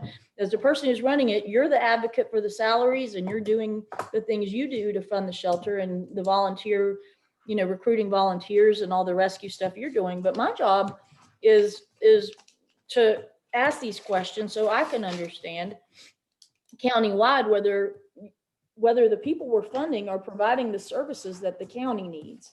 Those sorts of things. We have to consider the big picture, whether you like it or not, or whether it seems unimportant or not. You know, taxpayer dollars are no joke. I mean, and I understand you're a taxpayer too, but the majority of the people who pay taxes here do not have the time to participate in these meetings. So, you know, I'm just trying to ask these questions so we can be responsible stewards of this funding. And this is one of many things. I ask these questions of everybody. Anytime a new committee comes in here, I ask whether we need it. So it's not that, you know, I'm not picking on anybody, but I have to understand these things. And the more you educate me, the better a partner I can be to you. And that, I think that's what everybody's missing here. You know, if I ask questions and there's, you know, I'm questioning in a bad way. No, I'm a person who needs information. And when I have the information, I'll crash it down and crunch it and figure out, you know, what I think we should do. But if you don't educate me, or if you cut me off like that, I'm not going to know enough. And I'm trying to think of ways. I may know of things in my head that you don't, and I may be asking questions to help me figure out how I can help with this problem, how I can fund your staff. But being adversarial isn't going to help, and trying to limit the scope of what I'm asking isn't going to help. I'm not being adversarial, and I apologize. I'm referring last time, but it's not a matter of only funding the staff to me. I understand that's for you, but that's not the only issue. That's not the only thing. Like I said, we get calls about feral cats all the time. We don't have a solution for that. Those are things, and that's taxpayer dollars. If you're not handling feral cats, I need to be able to understand why, and considerations like somebody generously told me here that it's easier and better to spay and neuter than it is to kill, and things that I just don't understand because I'm not in that business. So please help educate me rather than limit what I'm learning, because believe it or not, I'm not asking questions just because this is the only thing I have time to do. I mean, I want to know these answers so I can make responsible decisions. That's it. And I appreciate that, Allison. As far as feral cats and community cats is concerned in this county, that's something that we do over and above than taking care of the animals that come to the animal control center. We work with community members to get them spay neutered. One of our board members, she and her family targeted a colony out in Oak Ridge. And I want to say that they have trapped probably close to 60, probably more than that, 60 cats in the last 2-3 years. And they've utilized our low-cost spay neuter program to get them all spayed and neutered. They're very dedicated. They're very, understand the capacity of, having unaltered animals running about and how that negatively affects the community. And going back to what Mayor Cavalier had said in Smithers, just the community impact. So we, I'm not just here about, I have a firm grasp on all the things that we do and what we can do to help our community. And certainly feral cats is one of them. If I think we do above and beyond, we don't bring them into the facility, but we provide options for folks, because housing a feral cat is inhumane. And we want them spay neutered, have them go back, released back to where they came from. And, and that is how that is solved. There's plenty of studies out there on trap, neuter, release programs, how that, helps communities in these areas. And in this case, it's already helped me, because now I understand we are doing something and not nothing about feral cats. But I didn't know that until we have a dialogue. Right. Okay. Kathy, I want to go ahead and wrap this up. We went way beyond the hour, but it was a very interesting conversation. If I'm sorry, John, when you finish up, I do just have a few things I wanted to add at the end, if you would approve that for me. I don't object to that. Say what now? She'd like to add 2 things, and I said I don't object. Okay, go ahead. And then I may have answers to your questions too. I'm sorry, what was that? Go ahead.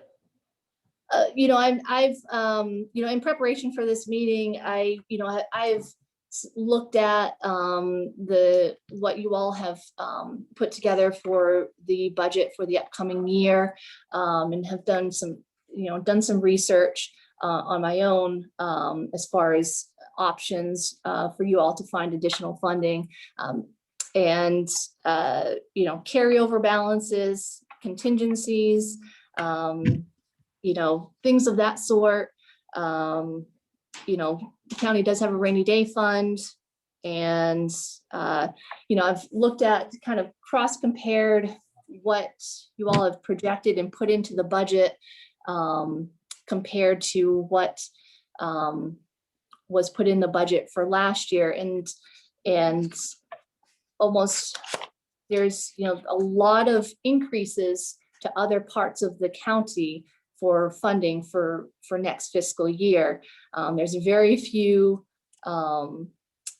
decreases compared to what was presented, what is in current budget for this current year. Other than the sheriff's department taking some hits, we, the Humane Society, have the vast, share of not our requests being met. So, the projected, our current year budget, as Mr. Wender said, is up, over $900,000 compared to what was initially projected or budgeted last year. And there's more revenue that has come into the county than what you all had budgeted for. The Humane Society still has a gap of needing our funding met for this current fiscal year. We had requested over $190,000 for this current fiscal year.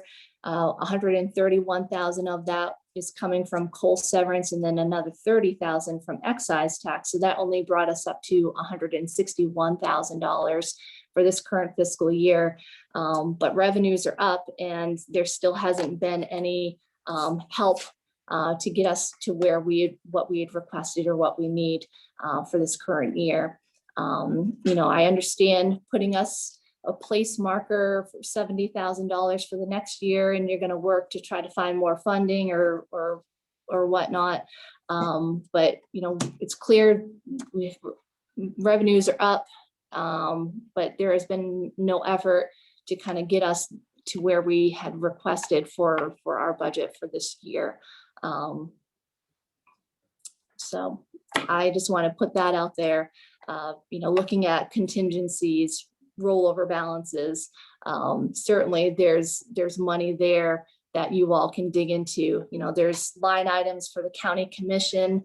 And, as Mr. Wender pointed out in his experience when he was served on the commission, that was kind of just a place there where you could kind of use to put extra revenue to balance the budget, and then the commission would have control over delegating those funds to other departments as the year progressed.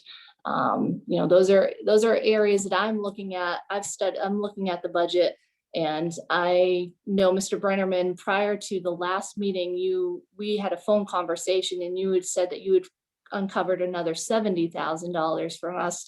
I haven't heard anything in this meeting, and I was hoping that you were going to say something about that, of uncovering that additional money plus anything more to get us closer to where we need to make sure that we can employ our staff members for the upcoming fiscal year. Okay.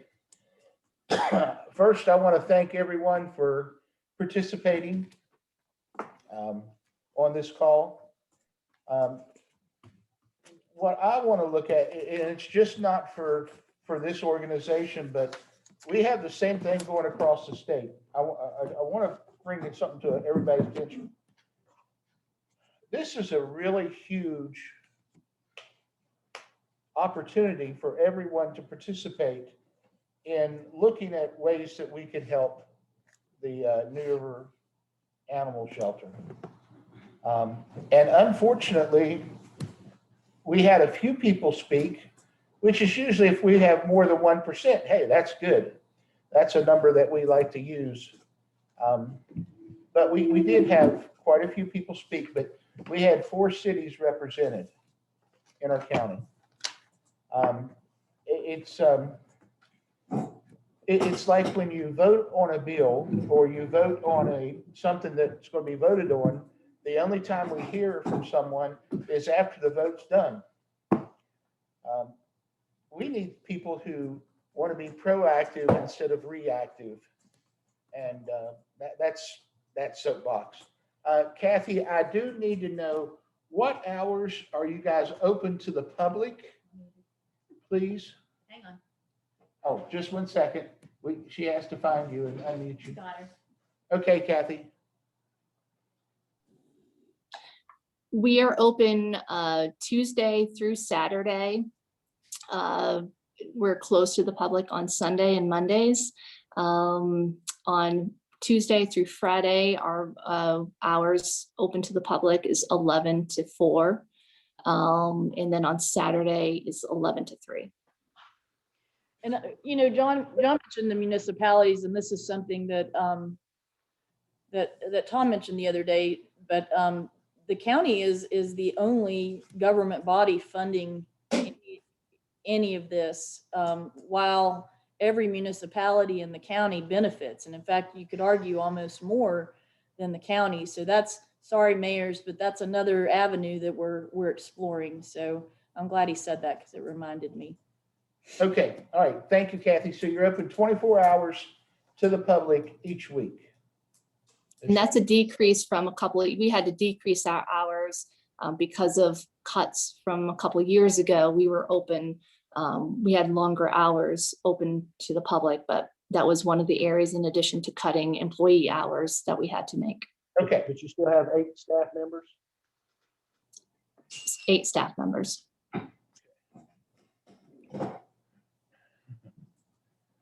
All right. First, if you look down our budget, NRHS is the only external organization that we are working with. We've cut all of our other external organizations that, unfortunately, because of lack of funding. But yes, we're still working with NRHS and we would like to continue to. We're going to revisit the budget. It has to be on our agendas, so it won't be Friday, but it could possibly be on the next Friday's budget, depending on, next Friday's agenda. May 7th is when they're on anyway. Oh, the 20th, yes. The 7th. So the 20th, we can May possibly 7th. have May it on 7th. there. We have the Humane Society on the agenda for May 7th, so I suggest that's the day. Oh, we- May 7th. we Okay, all right, cool. Address whatever we're going to. Not only do This we need to time. revisit for you guys, that's why there's money in other contributions, if you look at the budget. And that's where we have extra funding, an extra $70,000. The sheriff needs to be looked at, his budget, because he's not getting any extra cars or anything else this year. So we need to look at his, because it was just put in as a number. Also, Anthony and the prosecuting attorney's office needs to be looked at, and so does Michelle and her office needs to be looked at. And the circuit clerk. And the circuit clerk. Thank you, Allison. We did not approve any, other than the rank thing that we approved last week, but we haven't approved any promotions for any county staff either. That's something that we're saving for a wage and benefit review board that we've stood up. But just so you know, it's not like everybody's getting fat right now. I mean, we have, don't want to make any decisions willy-nilly. We're not doing across the board raises anymore. We're going to start doing merit-based raises and promotions and that sort of thing. So those are things that we're looking at to try to scrape together money so we can meet all of our obligations. We're still waiting on answers, not only from the American Recovery Act, which we're going to get money in on, but we also have money from the COVID relief funds that we still can't touch because we're waiting on answers from the state on that one. So Matt, that's why it shows such a larger number there, because we still have to account for it. So there's questions that comes to mind. I mean, Kathy, I applaud you on your dedication and your, what's the right word for it? She's really excited. She's an advocate. Advocate, thank you very much for the NRHS. I think that you've done some things there that's very good.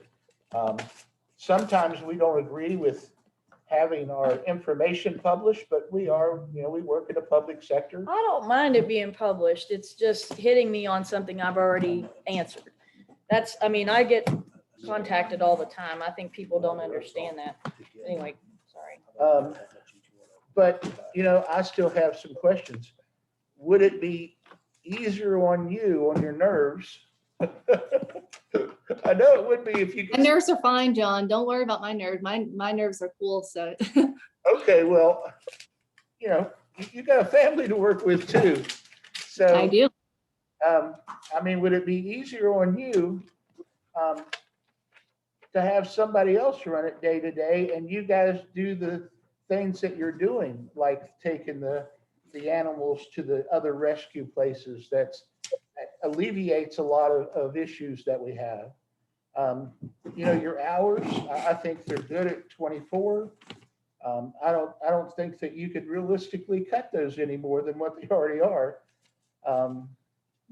Could you look at possibly doing some different things with the scheduling? Who knows? And again, these are just all questions.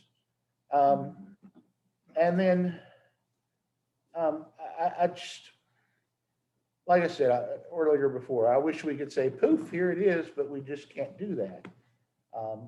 And then the one last question that I have that I would like an answer on is, how often do you have an outbreak of diseases at the shelter?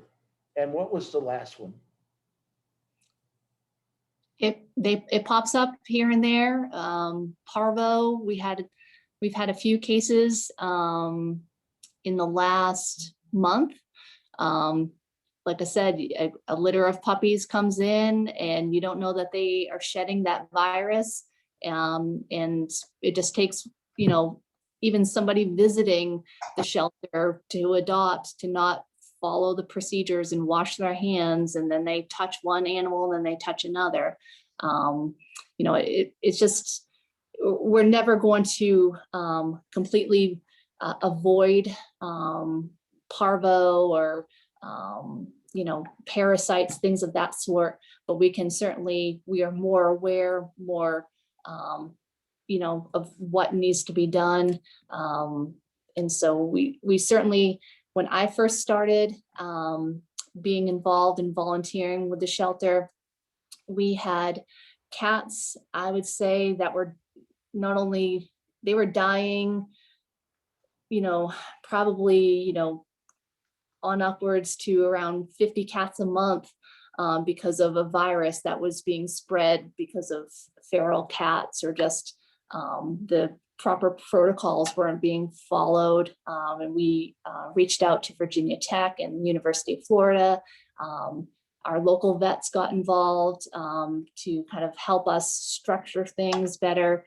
So we're vastly, you know, knock on wood, you know, much better in that type of stuff, but it can spread very quickly. And when it does, we're all pulling our hair out, because it's, you know, it's sad to see animals have to go through that, but it's, you know, it's invisible. So, you know, it just takes one person or something not getting properly cleaned, sanitized, things like that, that can just kind of create a snowball effect. Well, I'll tell you, I can understand that. Unfortunately, with not being able to work anything besides this, which is a full-time position, by the way, even though it's only listed as part-time, I was able to set in on several seminars on greenhouses. And the big talk about greenhouse disease control and garden disease control was, if you go to your garden, make sure that you walk on a rock path. Don't walk through the grass, because time that you walk through the grass, you're bringing diseases into your garden. If you go from greenhouse to greenhouse, you need to go on a rock path or a concrete path, so you're not taking diseases from greenhouse to greenhouse. And also, if possible, change clothing in between the greenhouse visits. If you cut your grass, change your clothes before you go to your garden or your greenhouse. So, I mean, just little things like that, like you mentioned, going from the cats to the dogs, or just a litter of puppies coming in, or a litter of kittens coming in. And it could destroy the whole shelter. So thank you for that. We've got Mike Fridley has a final question, and then Kathy, your hand's up. I don't know if you had something else to add, or no, she doesn't. Okay, Mr. Fridley. Yes, am I off mute? Hello? Hello, go ahead. All right, I didn't know if you could hear me or not. Kathy, real quick question if you could answer, because I've had people call and you and I've talked about this before years ago. How many animals have been adopted out to citizens of Fayette County, if you, or just a rough estimate if you can, and then how many were adopted out of state or went to rescues out of state that you take in at your shelter? I can get you that report here. I can,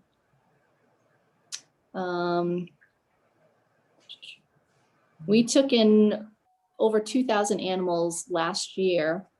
And I want to say we adopted out about 225 animals. And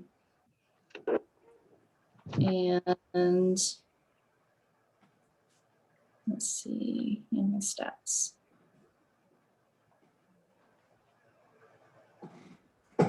I'm just pulling up my report here for last year. So we had 2,013 animals come to the shelter last year. A little over 1,100 were cats and kittens, and 425 were stray dogs and puppies. 435 were owner surrendered dogs or puppies, and we had 26 seized animals. Seized animals. So approximately, we had 84 cats and kittens adopted, 100 puppies and dogs. We had a horse last year that got adopted. 998 cats and kittens went to our rescue partners, and 703 dogs and puppies went to rescue partners last year. Our rescue organizations are vital for us to remain no kill.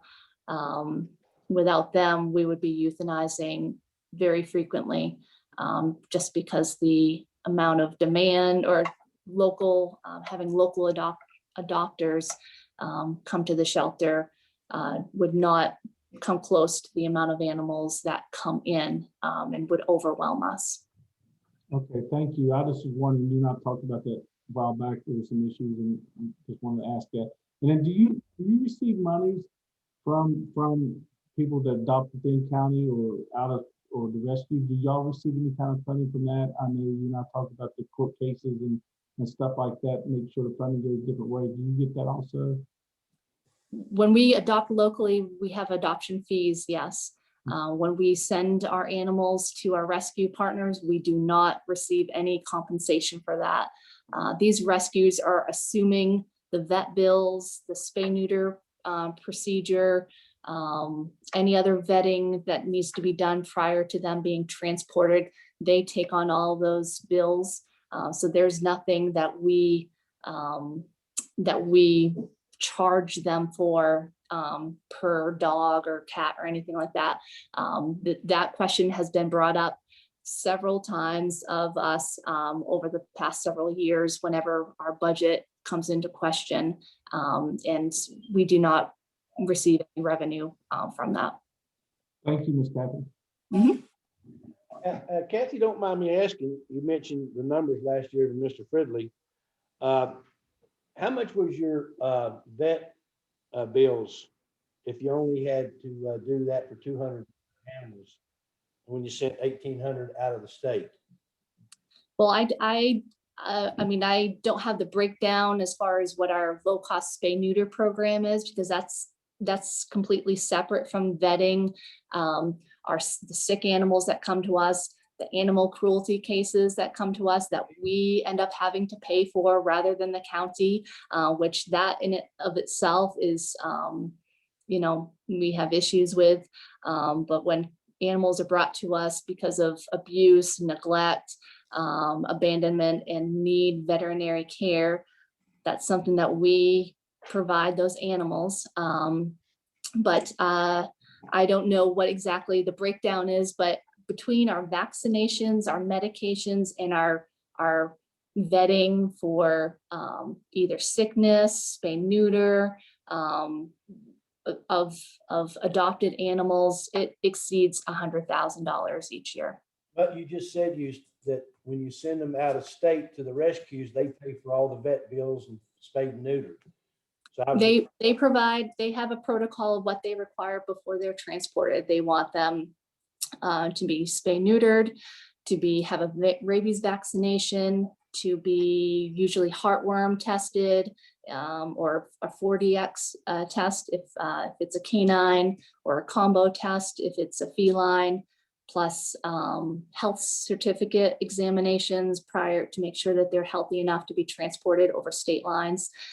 Those are all expenses that they assume. But prior to that, when they initially come through the door, our protocol is they have to be vaccinated as soon as they come through the door. So that's just to prevent, that's to keep our animal population safe.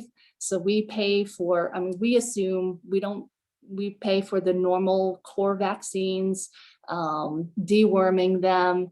If they require any medication, they have a lot of them have skin issues. We have kitten season right now, so there's upper respiratory infections that we're combating. So that's a lot of veterinary care, a lot of medications that we take on.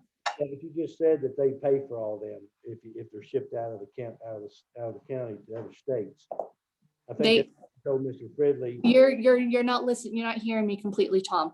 They pay, right, they pay for the spay neuter, they pay for that. They either have an account set up at our local vet. The majority of them have accounts at the local vet, so they pay for that. But everything else, before the rescue says, yes, we're going to take these animals, any veterinary care that we've provided before that, that's on us. They don't assume that or reimburse us for those expenses. We've already gotten them to the vet for an examination. If it's gotten hit by a car, it needs x-rays, or it needs to be, anything like that. Those are things that we take care of. Okay, so some of these animals that come from other areas into your hands, are they all treated prior to they come to Fayette County Animal Shelter? And they all given shots and vaccinations before they get to your shelter from other areas and other shelters? Is that something that you require other?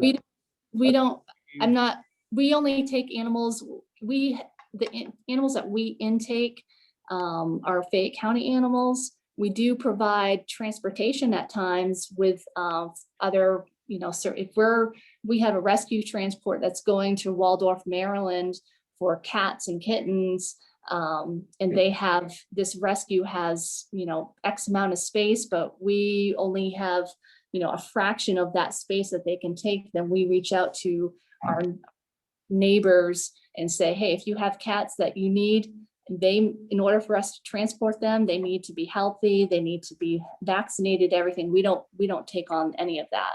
So we're just basically just giving them a ride to safety. Okay, Kathy, I neglected to ask one other question. I don't want to assume, but you said your staff comes in at 9 o'clock. 8 o'clock. At 8 o'clock? Okay. And then what time do they actually leave on Tuesday through Friday? 5 o'clock. 5. Okay. And what about Saturday? 4 o'clock. Okay. And what times are people there on Monday and Sunday to clean out the cages? And 8 to 4. 8 to 4. Mm-hmm. On both days? Yes. And you're not open to the public on either one of those days? Correct. Does anybody go in, I know every other thing I've worked that's 24 hours. Does anybody go in in the evenings to check on animals or something like that that's not accounted for in those hours you gave John? No. No. Okay. All right. Thank you. Mm-hmm.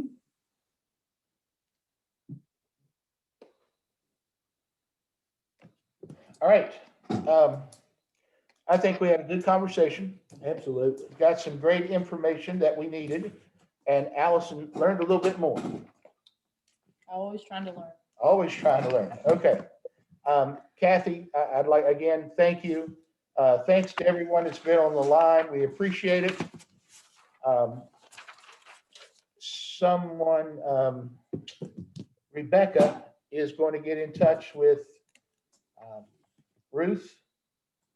And in turn for the information that Ruth's going to send her, she's going to send her information in so that we can have it too. So we can look at that also. So Rebecca, thank you for that. We are getting ready to, well, we need to take a break, guys. Thank you, John. You're welcome, Tom. I'm sorry. Is Rebecca still on the call? Uh-huh. Rebecca, are you still on the call? She is.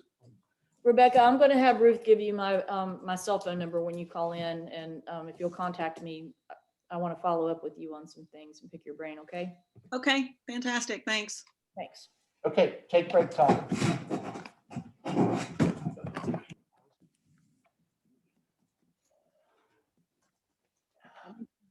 Couple duties to kiss there, unless you're. Unless you're- you might have missed kissing a couple duties while you were. I said you missed kissing a couple duties while you were. Oh, yeah, yeah.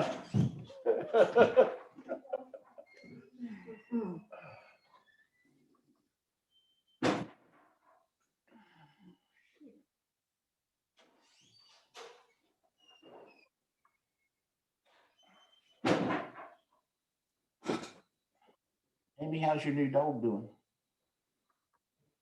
The Pyrenees, Yeah, she's so much better than she was. Something has clicked. no, she's getting older. Yeah, I mean, it's just, but it's clicked. When we went out of town this weekend and the big kids were watching them, all the dogs and cats, they are rarely alone at the house, rarely. And so this was different for them, but we kind of corralled them in just the TV room and the kitchen, and we had cameras on them, and they did great. So she's just gotten out of that. Maybe we're moving from teenage into, young adult. Well, Sheba, I had her on a leash, taking her around, Mhm. and the leash is like 25 foot long. I said, the heck with that. So I'm working on a run for her. It's going to be 6 foot wide, Mhm. and it's going to be like 70 foot long. We had broken up our yard a couple of years ago. We put a fence across the middle of it so that the kids could have their trampoline down there without the dogs bothering them, because our old golden retriever would jump up there and tear it up. So and that was also our garden. We were doing it to keep the dogs out of the garden. Now we've moved the garden and the trampoline.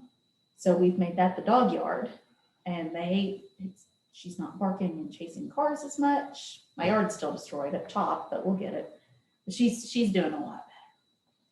Well, It was a struggle there for a while. I took Sheba down by the chicken and duck pen just to see what she would do. And I walked behind her, and she did her thing. She walked around the fence, made sure, looked in there on all 4 sides, made sure everything was right, walked around the fence again, come out and lay down looking at him.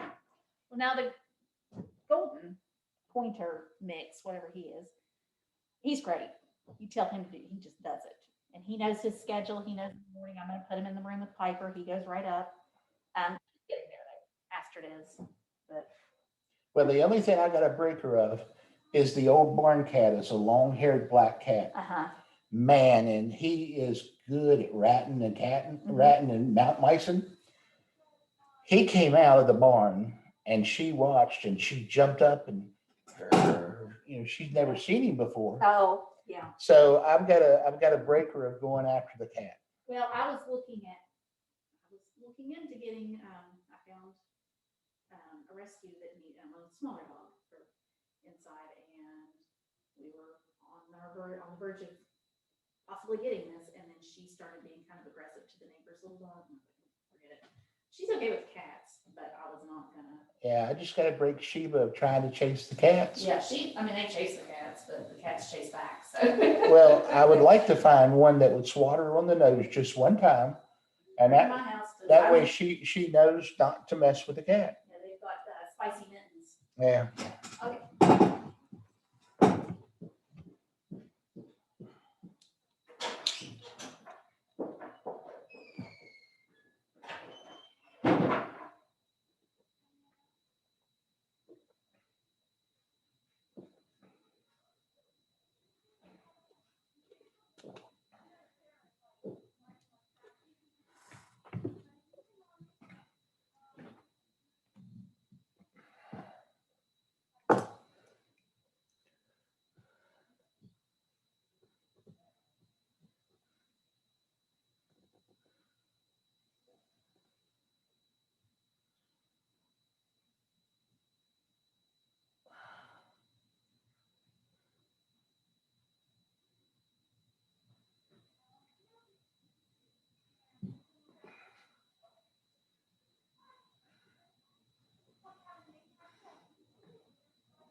Well, did you make it? Yeah. Good. Remember, you're supposed to touch me and say, hey, I need to run to the little boys' room. That's why I need to get the breaks and stuff put into the agendas so we can make sure that we take those accordingly. Yeah. I have a question, Tom. It says postponed from 3/26. Ed, strategic planning and prioritization. Does the ED stand for economic I development? think that's what we've been talking about, economic development. Yeah, because it needs to be spelled out. Yeah, I mean, it, you know. Okay, I'll talk with Amy about that. Amy and Ruth. Yeah, John. Tom. Hey, on the agenda, it has 11 o'clock postponed from 3/26.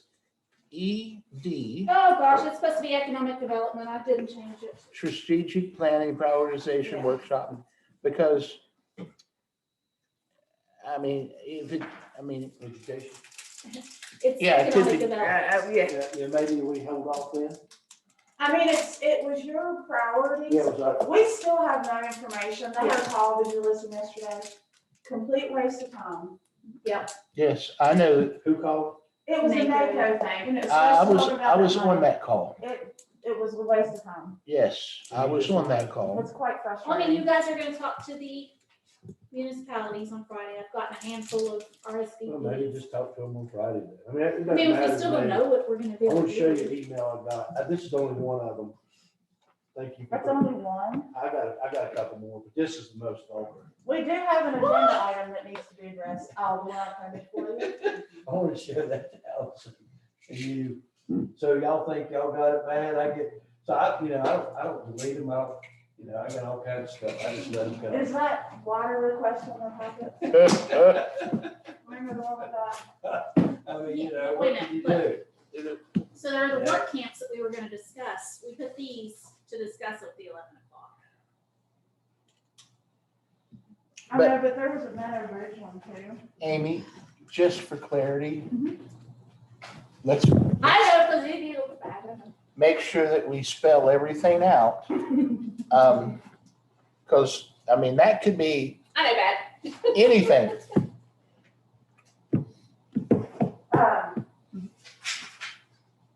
I know everything. Remember that? Everybody knows what you mean. I had changed it once. So I want to make sure that, we have our things going. You're bad, aren't you? Hey, yeah, Yeah, I can tell. all right, I got my tools. I love this one.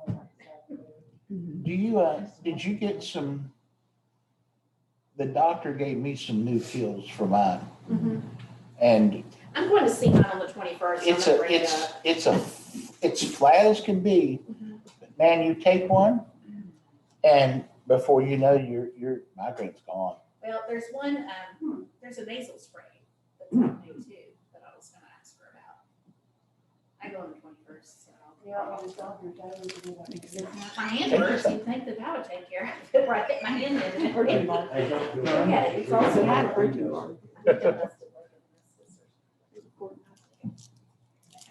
I'm gonna point out, these new microphones are very good. Saying. Yeah, that's 2 years. Wow. That just one up. Holy Could you cow. imagine?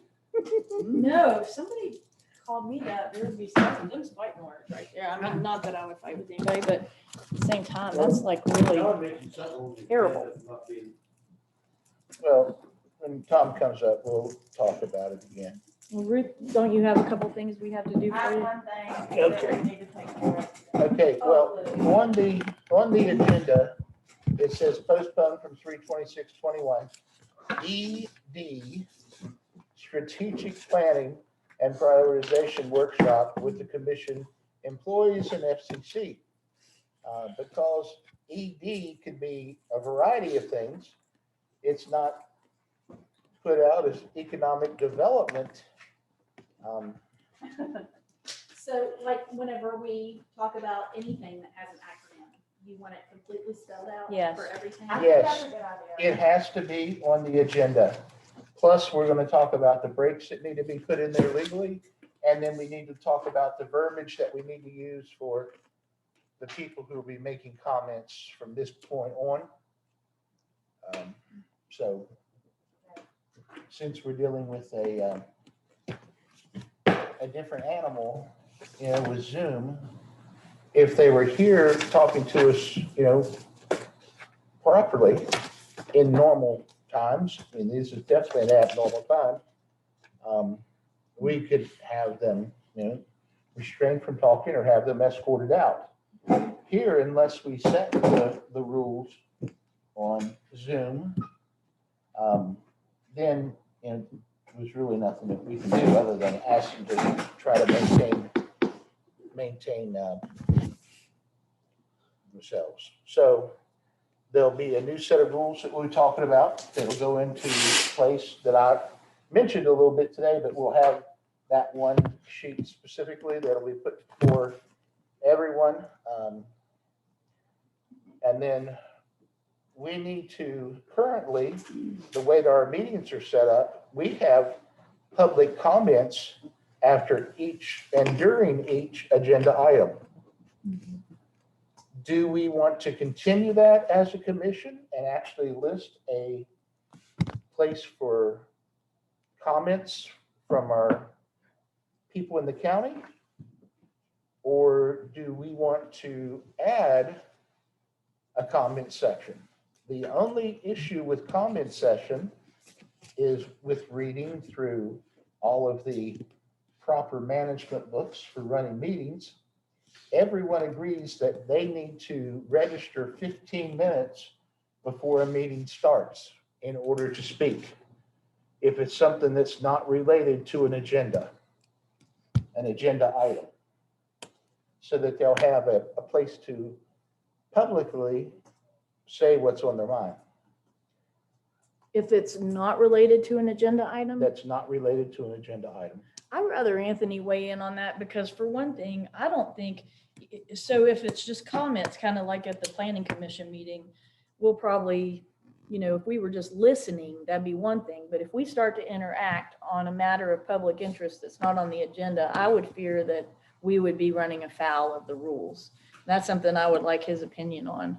I would too, but that's what on all the books on running meetings. Yeah, I mean, Um, and, I just, but we have those, but then we also have the issues with the Ethics Act and the Open Governmental Meetings Act. And I would be concerned that we might get drawn into something that's of great public interest that isn't on the agenda. Now, as long as we don't make a decision, we're probably still good, but I would like to keep a free for all from happening, where we just open stuff up. I'd rather keep stuff on the agenda, let people go through a formal process to put something in there, because they could always approach it informally and we could get it on the agenda too.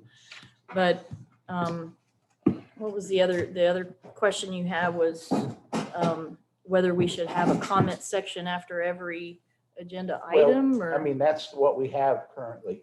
Okay, so Those you wouldn't- were asking whether we want to keep doing it If we as, wanted to change it, or if we wanted to put something at the end. I would prefer not to put anything at the end and leave it as it is. That way, we're not getting into the trouble that you mentioned earlier, and that we're staying within the agenda as written. Well, I like that. I just think we just need to make sure we exercise the discipline and enforce the 3-minute rules and things like that, because Yes. we're an hour, into the 2 next, hours, well, hour and a half past. Yeah. When we should have started the economic plan meeting, which was the whole purpose for which this meeting was scheduled. We added Sorry. the Humane Society. Sorry. Somebody on this bench added an agenda item, but I do agree. There's so much public concern that we do Yeah, need to address it, It but, needed to be done because we did get some participation, but I'm saddened that we didn't have more participation out of more areas. I thought we was going to. well, we don't have, what we probably need to do if we really want to get information is have a special meeting, because we didn't schedule this for that purpose, which is why it wasn't ideally designed for that purpose. This was just supposed to be us dealing with strategy, but I think we should do an evening hour meeting if we're going to do a public comment session or something about a special issue like that, so more people can participate in it. Somebody actually commented on that, and I agree. Whoever put that, I agree with you. Okay. But this originally was planned to be exclusively for our staff and us, with public, anybody tuning in who wanted to hear the conversation, but to talk about strategic planning and economic development for the county. And then we just added this item because of the public interest generated from the last meeting. Right. Okay, now I'm going to either limit them to a 2-minute comment or a 3-minute comment. It has to be 3 because that's the ethics opinion. That's Anthony came down on the 3 minutes. I think that's what the planning commission has is 3. Our attorney said just 2. Oh, so Michael Taylor said otherwise? Yeah. Well, let's let them talk and then get a consensus from them. Okay. Yeah, I mean, Michael does have more expertise in it, but Anthony found that ethics opinion, so I'd like them to discuss it just in case somebody was thinking of something the other wasn't. And you can just make that announcement at the next meeting. Yeah, that's. I also don't think we should have unlimited public comment at a special meeting, that like on other issues, that it should be limited to what the agenda has on it, but I was gonna say that, but. Okay. But the information session, I mean, I got a lot of information. I like to hear. Yeah, I do too. That's why I got all that written up there and this and got 2 or 3 other All things right, written. so we're gonna move on to Ruth's Yeah. exhibit. Ruth's exhibit. Oh, okay. I'm not yelling, he can't hear me. But my hearing has improved a little bit, so. All good. Okay, so this is the Tri-State Roofing and Sheet Metal Company proposal for the canopy repair from Memorial Building over the library. I got work camps. You have one, that is for the economic development. You're looking at the wrong thing. This, we discussed it before, but it was tabled, not sure why. But Tri-State will be there hopefully starting tomorrow. And if we can do this now, it'll save us the cost of mobilization for them coming back later. Cool. Okay. I make a motion to approve. Second. I think that's great. Okay, we have a motion to approve. What would we approve? The canopy repair. A proposal of canopy repair from Tri-State Roofing and Metal while they're here fixing the soldiers and sailors roof. They can also do this same time, so we don't have an extra charge for them coming out specifically for that. And we've discussed this in previous meetings. The amount is $14,391. So we're saving money on them, on the charge, the site charge that it would cost for them to come back out. Did you have a question? No. You need to see this? I've got one. Okay. We have a proper move and second. Any discussion? All those in favor? Aye. Aye. It's done. Is that somebody else's camera maybe? And technically, this fell under something you could have Yes, approved. Amy, that's Kathy. Okay, well, it's the change and he had to sign it because it goes along with. Change on the scope of work. Yeah. Yeah, Okay. change Hopefully order. they'll pay for it. Okay. It's a change Okay. order. Change I thought order. that was our camera, but it's not. So there you guys are. Sorry, everybody. There you go. Okay. Oh, we can't have Wednesday. The dirty carpet on, I don't see it, so. on the commission. Yeah, that's- All righty. I don't know. It was on the end of this. thing. Okay. All right.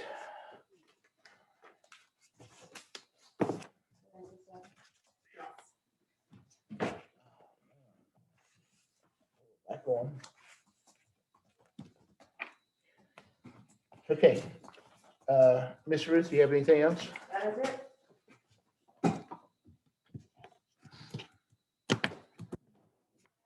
If you will hold on. These, put them in your, it's the one that says work camps and then one for Silas. Let's say today's date is 11 o'clock. If you want to hand it to me, I'll put it back here and we'll use them Friday. Here, I'll let you grab it. Thank you.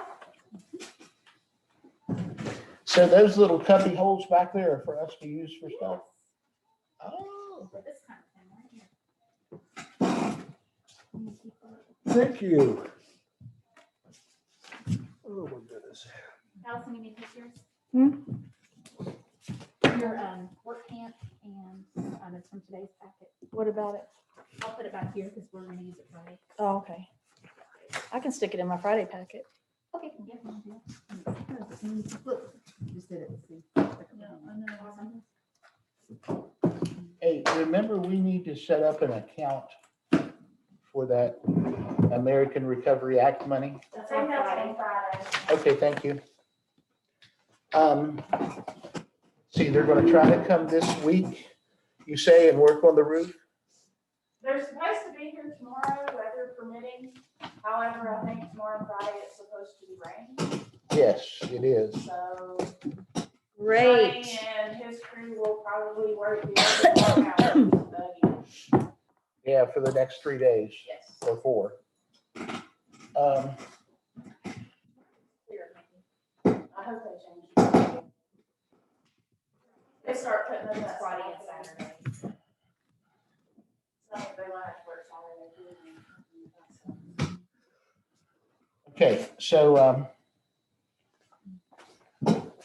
we have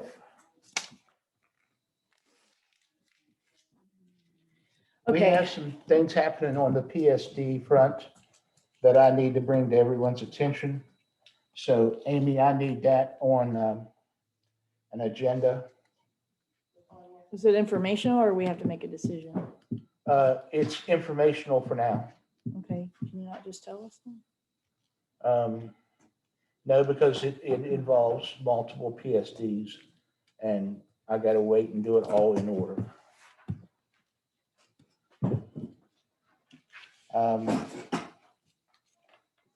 Let's see here, and I would like to have dilapidated homes put on as an agenda item. I do have, we have renewals for those board members coming up. So we could maybe, that's all that at the same time. Okay, I did not hear you. Sorry, we have renewals for those board members coming up. See if I can get to the meeting. So we could put that all together.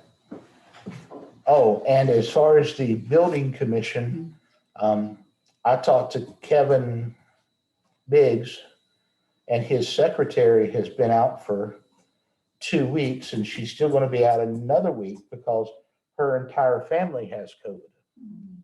So that's why he wasn't able to come to the meeting because it was just he and she because the other agent was out checking on some accounts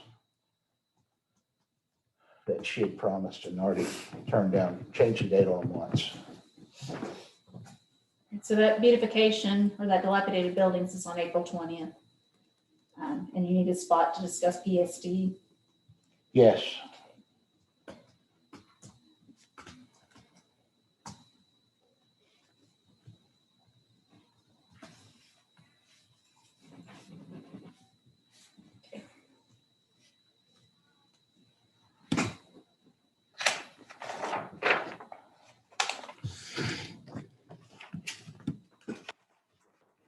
I'll update your, The more, yeah, Friday I'll update those agendas. yeah, Okay. So you'll see them. yeah, that's what I was looking for. So, yeah. Yeah, it's at the very end of that, but it just changed, so. Yeah. Now, we do have, on the 20th, there's a 9:30 spot, if you'd rather have that for the PSDs. On the 20th? Yeah, That's fine. okay, rather than on Ruth's list. So there's no decision. It's just going to be a update or discussion. I've got it as informational. Does that sound right? Yep. Okay.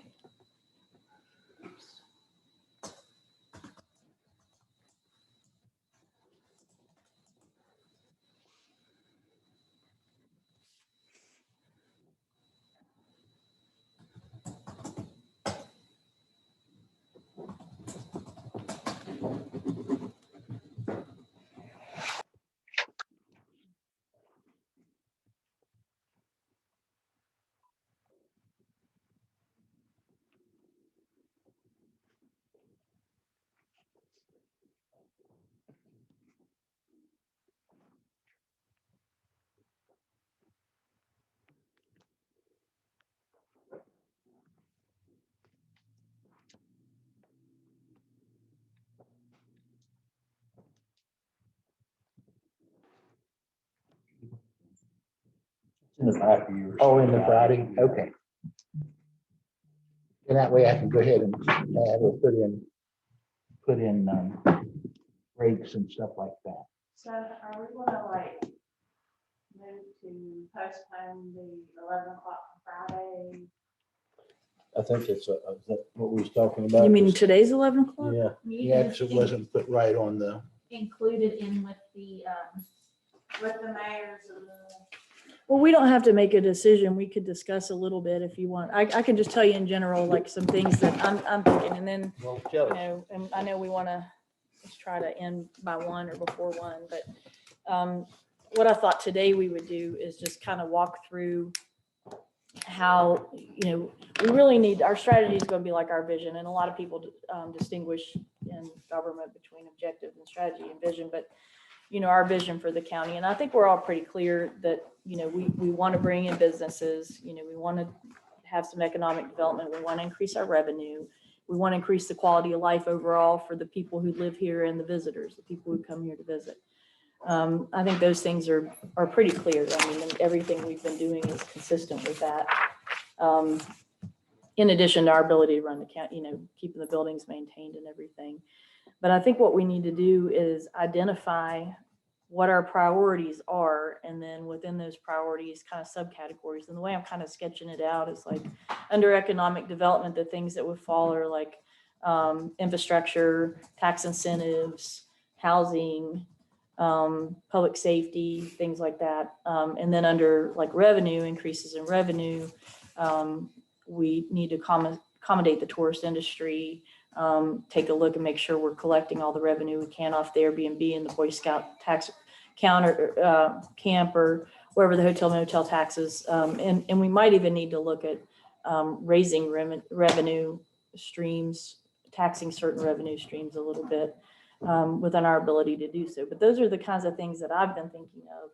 Like, so those are like kind of two major things. And then we need to, once we identify the things that fall under those categories, we need to come up and say, okay, what's the most important? Like, how are we going to attack this? And that's where I think we need to probably do some breakout working groups community-wise, because what's the most important for Fayetteville is going to be very different than what's most important for the people who don't even have internet. You know what I'm saying? So for as far as the priorities go, I think we're going to need to have some county-wide priorities that are pretty more strategic in nature, and then work with the communities and get some groups together to figure out, okay, what are your priorities for this community? What's your plan?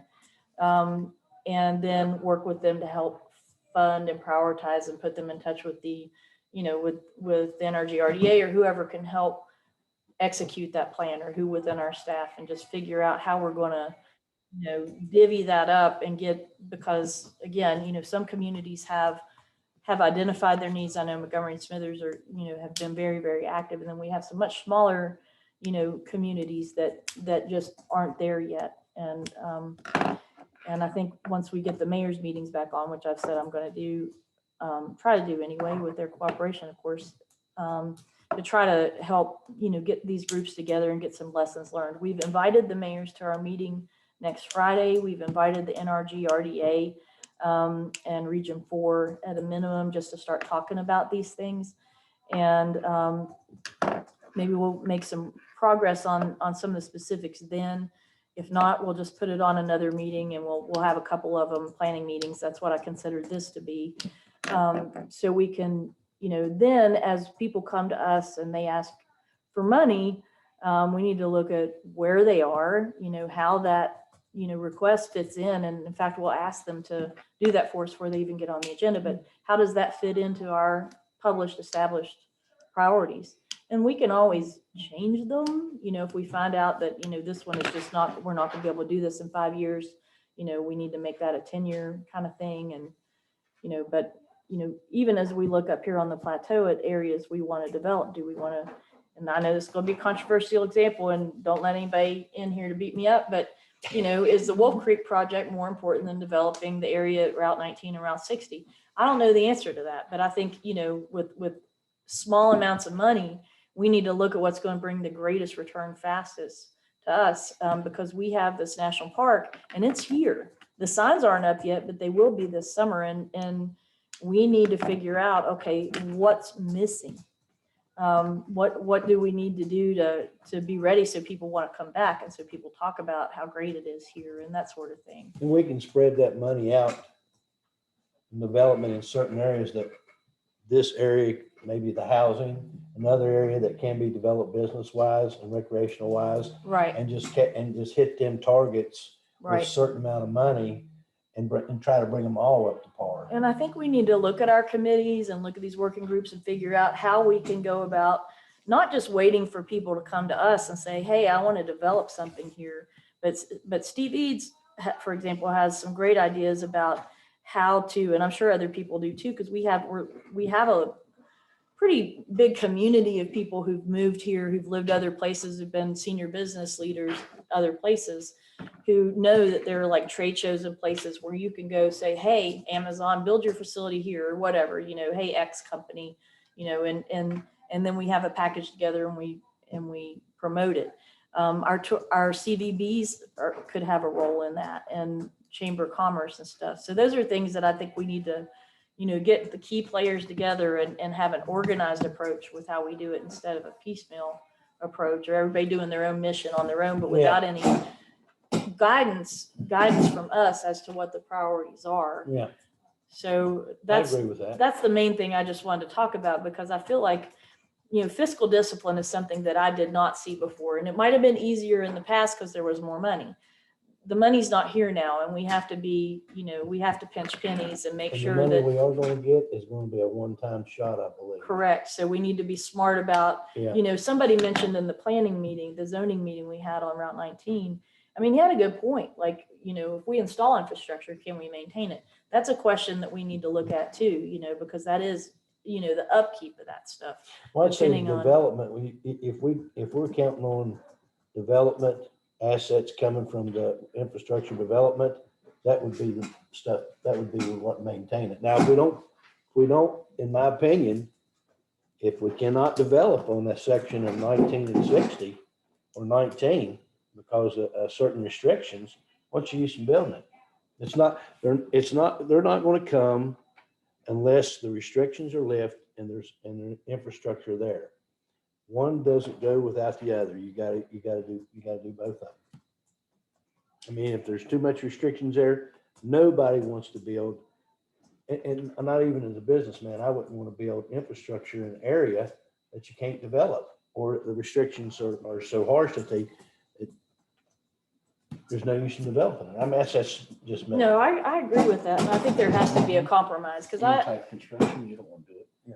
I agree with that. And I also understand the concern. Like I was driving back on the interstate yesterday and from out in Ohio and coming through, even on our interstate, it's so pretty, you know, just coming through and you see all that and stuff. I understand people wanting to keep some of the green. I just want to make sure that we don't do it to the point where we can't get, where nobody has any interest in coming in here. We can't make it prohibitive. Yeah. I mean, yeah, nobody wants to go. But I think there's got to be a balance on that. But I agree. I mean, you know, there are people who keep saying, well, it's fine how it is. Well, if it were, then the guy building the baseball fields would have built them, or softball or whatever it was. You know, he got frustrated and left. And I don't want any other business owners to do that. I want us to stay in touch with our zoning office to make sure that we know when businesses are applying to come in here. And so that those people can get a hearing with us and understand, what can we do to get out of your way? You know, what can we do and work with them rather than just start, you know, I don't want to leave it just up to Angela and her staff to make decisions. Because if there's a decision they make, within their own area, yes, but, you know, I want to know what businesses are applying for zoning. I want to know who's coming in here. I want to know who's in contact with us so we can make sure that one of us, or in some way we reach out to whoever that is and say, look, what can we do to help? How can we help you get through this process? So if they reach a stumbling block, that perhaps is not within Angela's authority to resolve, it might be within ours as a body. So I think we need to make sure that we get that out there, make sure people know they have access to us, that we're not sitting up on a mountain on high and not caring about what's going on, because we do. And I know we all actively want to do that, but I want to be proactive too. I don't want to just, react to people who say, yeah, I decided I'm going to put this business here. I want to do this. I want to go out and figure out how we can go out and solicit and romance people into coming here. Because right now our property is cheap, and I think we need to look at tax incentives. Somebody called me about that, and I agree. Even though we haven't really, the tax incentives that we granted the Boy Scout camp seem to be exorbitant and seem to be backfiring a little bit. And we're going to look at that in another meeting. So I mean, there's just a lot on that. But if we do a short term, it's revenue we're not getting now that we will. And I think we've got to do something. I mean, we already have, although our prices are going up, we're already still a pretty inexpensive place to live, quality of life wise. We have a high quality of life. These are things that people, trust me, after living in DC for 12 years, want right now. They don't want that hassle anymore. But we have to make sure with the decisions we make that if we get increased business in certain places, that our roads can handle it, and that the traffic patterns are right, because we don't want to create a big area like people talk about Gatlinburg. I don't go places like that, but that you go through, I don't want people driving through here and having rush hour like they do in DC. They're coming here for a reason. So I figure there's a way that we can, come with a compromise. But those are the things that have been on my mind about this. And I feel like what we need to do is get our experts together, which we are trying to do next Friday. Hopefully the people we've invited will participate, and get this stuff on paper and get it published so everybody knows, what we're doing. I mean, somebody in the meeting today Ann Cavalier had asked about our priorities for the county. And so I'm going to reach out to her and just let her know, show up Friday, at Friday's meeting, because that's when we're going to really start discussing this stuff. And it's going to be different for our areas. We need to figure out how many, how we want to section that off based on not Plateau versus Valley versus New Haven, but basically communities within those areas that may have a different set of needs. Some already have some infrastructure, some don't, and we have to figure out what's what. But as far as internet and stuff like that, we know that towers can now do broadband, like cell towers. So I don't think we should look at burying cable for the most part, unless there are businesses that need it. We're going to get our quicker result off of building broadband cell towers and having more of that. And that's another piece of it. On Bridgeday, you can hardly even make a phone call over here.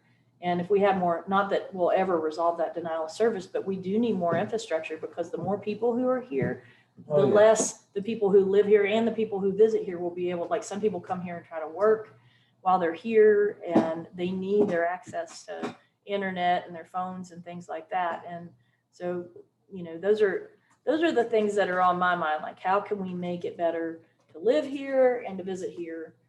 And, and then what are our priorities to do that? What makes sense based on, financial expedient, based on, time, what can we provide faster? If we invest a lot of money into cell towers, is that going to meet a greater need? Like education, for example, like that's going to factor into that. People talk about our poor education. Well, they have more options now since the virus. They can educate their kids online, at least would have access to the internet, where a lot of people don't at this point. But it'll be interesting when we go to each municipality to see what they've got to say about what their vision is of economic development for their area.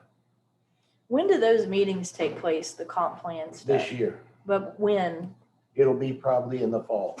Yeah, can we move them up? But we're going to do that. I thought we talked about. Well, we are, but I think it's a good. Just have to have it done by December 31st. Well, if we do it anyway, and we're talking about doing this, why can't we start them sooner? And then start getting, and then we can have follow-up ones if we need to. Well, let's ask Angela about it. Maybe start. It's Angela and Gabe and Abby will be the ones that are. Gabe and Abby. So, all right. So it'll be interesting going into each area. Well, Gabe and Abby will be at the next meeting, so Yeah. we can sensitize them to that in advance, and then Abby's probably still on there. Usually both of them are on it. But anyway, so we can start scheduling those sooner for the purpose of getting this together. So I don't think we can wait, even though I know we have to do it every 10 years. I agree This to is do it now. something we need to do. Yeah, I think we should Knock start. it out. I mean, And we'll just put it, I mean, it's kind of what the comprehensive plan is, it's a strategy. Yeah. But I think we need to We'll talk to John modify our Tuggle. process. Talk to John He'll be here Tuggle Friday, about it. right? Yeah, he'll be here Friday. yeah, I mean, I there's a think- lot of stuff on Friday's gonna come out. Yeah. And I agree. I agree with you. If we Just jump start on on it. it now, get it done before. Yeah, Yeah, and like and on the that gives us tourism, the time to- trails is something that's on And there. that gives us time to write up the document, and doing it ourselves saves us, what was it, $60,000? And we frankly need to look at, I mean, I think you will probably are, but the trailheads, you know, that's something we need to figure out some way, whether it's through our New River Transit or whether we kind of figure out, try to help incentivize a shuttle business to start up. There was one here for a short time, but maybe do that to try to get people shuttled between the trails and here, get the kayak shuttles back in, because some people already know what they're doing. They come here to run the water, and they don't want to go commercial, and we need to figure out how to get them Well, to and from the river so they don't have to all drive. Yep. And, you know, nobody likes a set shuttle if you're coming, you know, with a small family, unless you bring 2 cars. Yep. You know, so those are just things that we need to, and I don't think something like that is a hard fix. I think that's something that could be addressed more quickly, you know, trying to figure out how, and hopefully it can benefit a local business owner. If somebody's incentivized to start this up or, you know, do these shuttles depending on what we need. Yeah, well, we've got NRGRDA. We've got Region 4. Both of those are great assets that we can use during these conversations and use them both to help us when it comes time to writing everything correctly. yeah, and if you looked at that website that Dwayne did have in here, it had business opportunity on it. And the way I was going to do that is when you punch in business opportunity, it would show you the areas in Fayette County that are open to businesses or what you could do. Yeah, so, and we may even want to change that That's to be already like, on the NRGRDA side. open a business here, do something like, you know, so people are like, you know.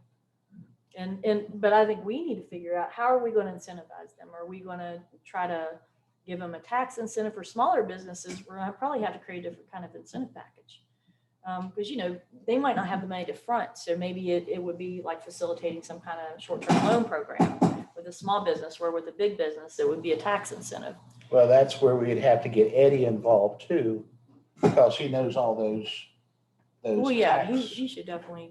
yeah, yeah. tax things. But I mean, but that's kind of where my mind is, because we need like a shuttle business is going to be a smaller business. And if we talk about hotel, that's, you know, somebody who wants to develop a hotel is going to bring a whole different set of priorities and concerns. They're going to be looking out the more long-term, short-term for these small businesses, startup costs, you know. So we might want to work with Gina and them to figure out the grants, or Jenna, I'm sorry, Jenna, I say Jenna, to figure out the grants available to those kind of things. And I know they have the Hive and all these other contacts that they use, but I just want to make sure that we know all these resources are out there, but I want to corral them and make sure that they're available to everybody in an organized way, that we're organized, and that we don't just send everybody to Jenna, that we just figure out exactly what we have and organize our staff to be able to, you know, direct people toward those things after we set these priorities.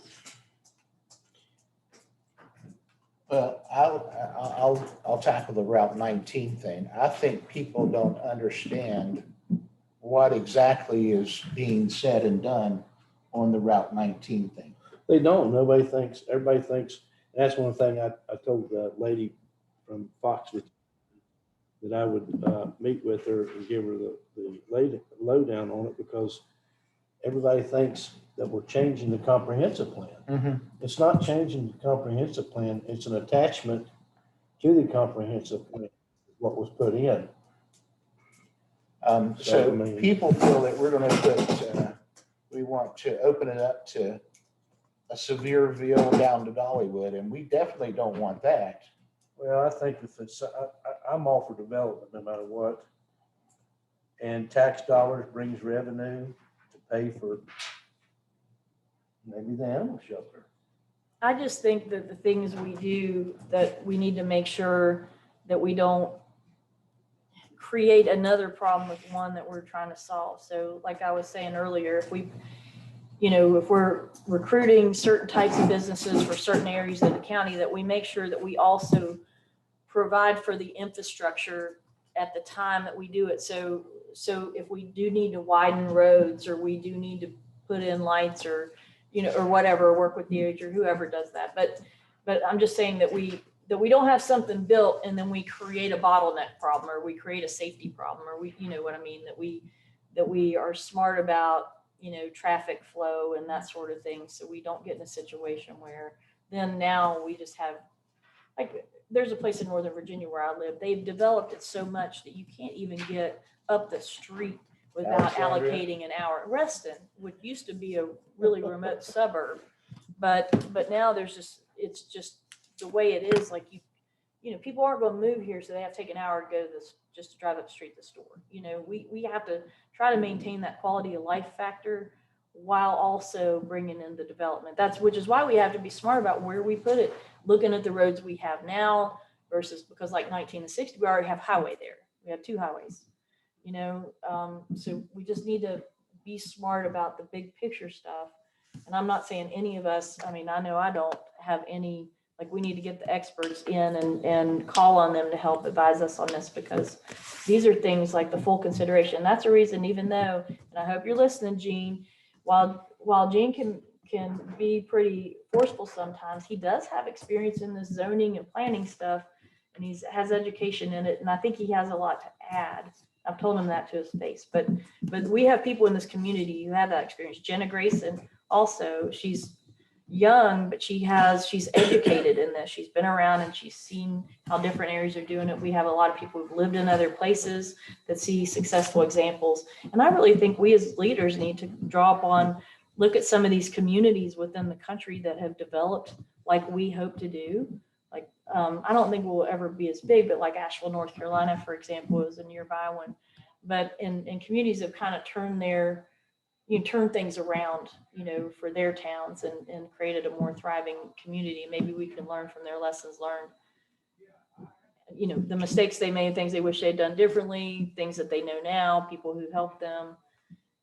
That's a kind of stuff, like in these planning sessions, I want to just gather, what are our resources? And then how do we break them down into groups that will help us come up with a plan and prioritize according to the plan. And then after that, we should not spend except for emergent circumstances or something that we just didn't anticipate.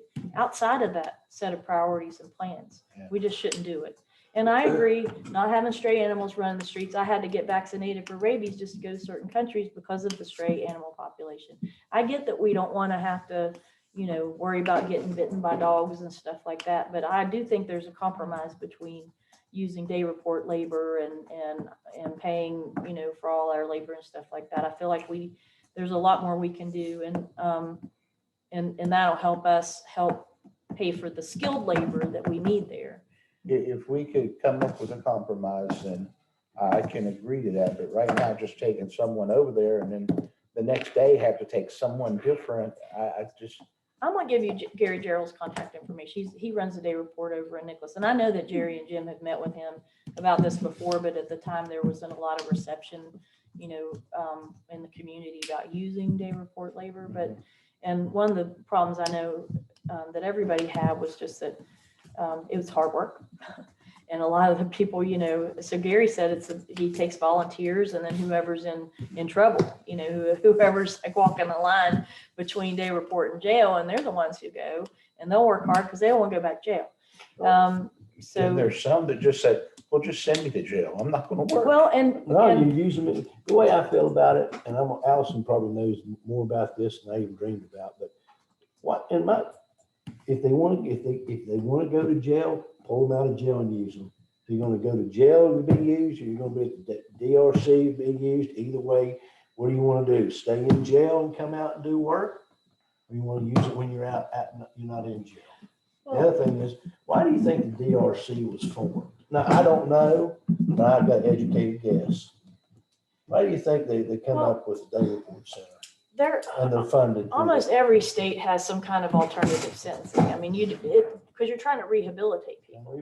What do you do when you rehabilitate them? Let them sit on the rest? You put them back in the community so they'll be productive members of the community. In fact, Nicholas County Day Report had a guy who did such a good job for, I think, the town of Summersville, that the town wanted to hire him to give him a job. They actually walked back his sentence and plea to give him the ability to do an alternative sentencing, like for him, it wasn't a drug issue, but we have these other pretrial diversions and things that we can do when we don't want somebody to get their first felony, like we work with them. So they basically walked him back, put him in that kind of program. So his felony will be discharged at the end. He successfully completes it. And then he's also employed, so there's an opportunity to, And for the people mayor's to. very fond of him because he works such a great job. Yeah. And so, I mean, there is a reason that they're there. And I think it's funded for the county to utilize. And I think that's what it's for. I mean, I don't think that it's funded for everybody to just do what they want to and they sit down and they don't do nothing. I think that it's made for the county to for community service and rehabilitation, and that sort of thing. Community service and rehabilitation. It's true, and I think, I'd like to work with them to make sure that if there are certain people who are seeking certain types of training, that there's a way, like if there were a county construction project or something, that somebody who's trying to learn how to be an electrician could have the opportunity to learn from an electrician or something like that.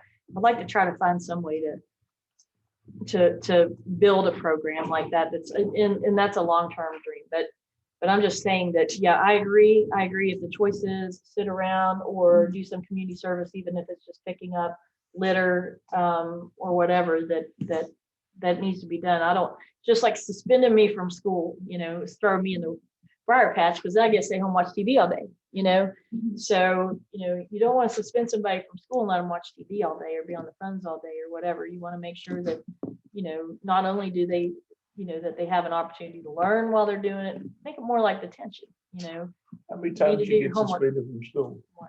Once. They should make them accountable.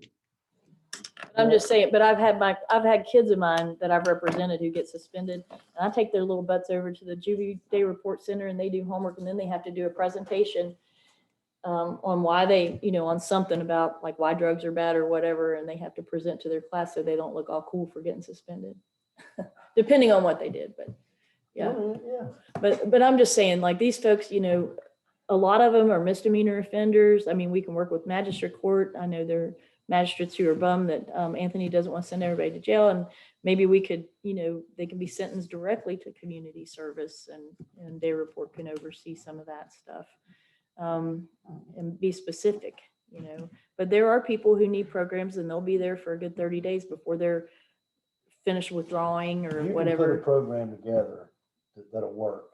If you don't try it, then you right. If you try it and fail, then you fix it. But at least you're doing something. That's right. That's right. At least you're doing something. Right. So, I mean, I do think we could do a better job at that. Like I mentioned, Nicholas County uses those people to mow the grass. So if our maintenance staff didn't have to mow the grass, what could they be doing to help maintain the buildings better? Or, what I mean? What other projects could they be working on for us? Those are just things that they'd have to fight Sonny to ride the lawnmower here. Well, Sonny might be ready for a break after the memorial building flooding, but. Sonny lives to cut the grass. It's 1 o'clock. All right, yeah, we gotta go. Okay, all right. One thing before you go, Oh. I'm gonna give you a funny ha-ha. The House voted that there can be no more special elections to be done. Now they've got SJR4, which they want to do a special election in July for all the constitutional amendments. Sorry. So, I mean, that's an oxymoron big time. So just to That- let you that- know how our government in Charleston's acting right now. It's blowing my mind. I cannot believe it. Well, the state has to pay us for that. Motion to adjourn. Okay, motion Second. to adjourn, a second. All right, hasta llama. Hasta la vista. Talk to you guys Friday. Although Could not Sarah came believe running down the that. hall, and she's like. If they want to run an extra, a special election in July.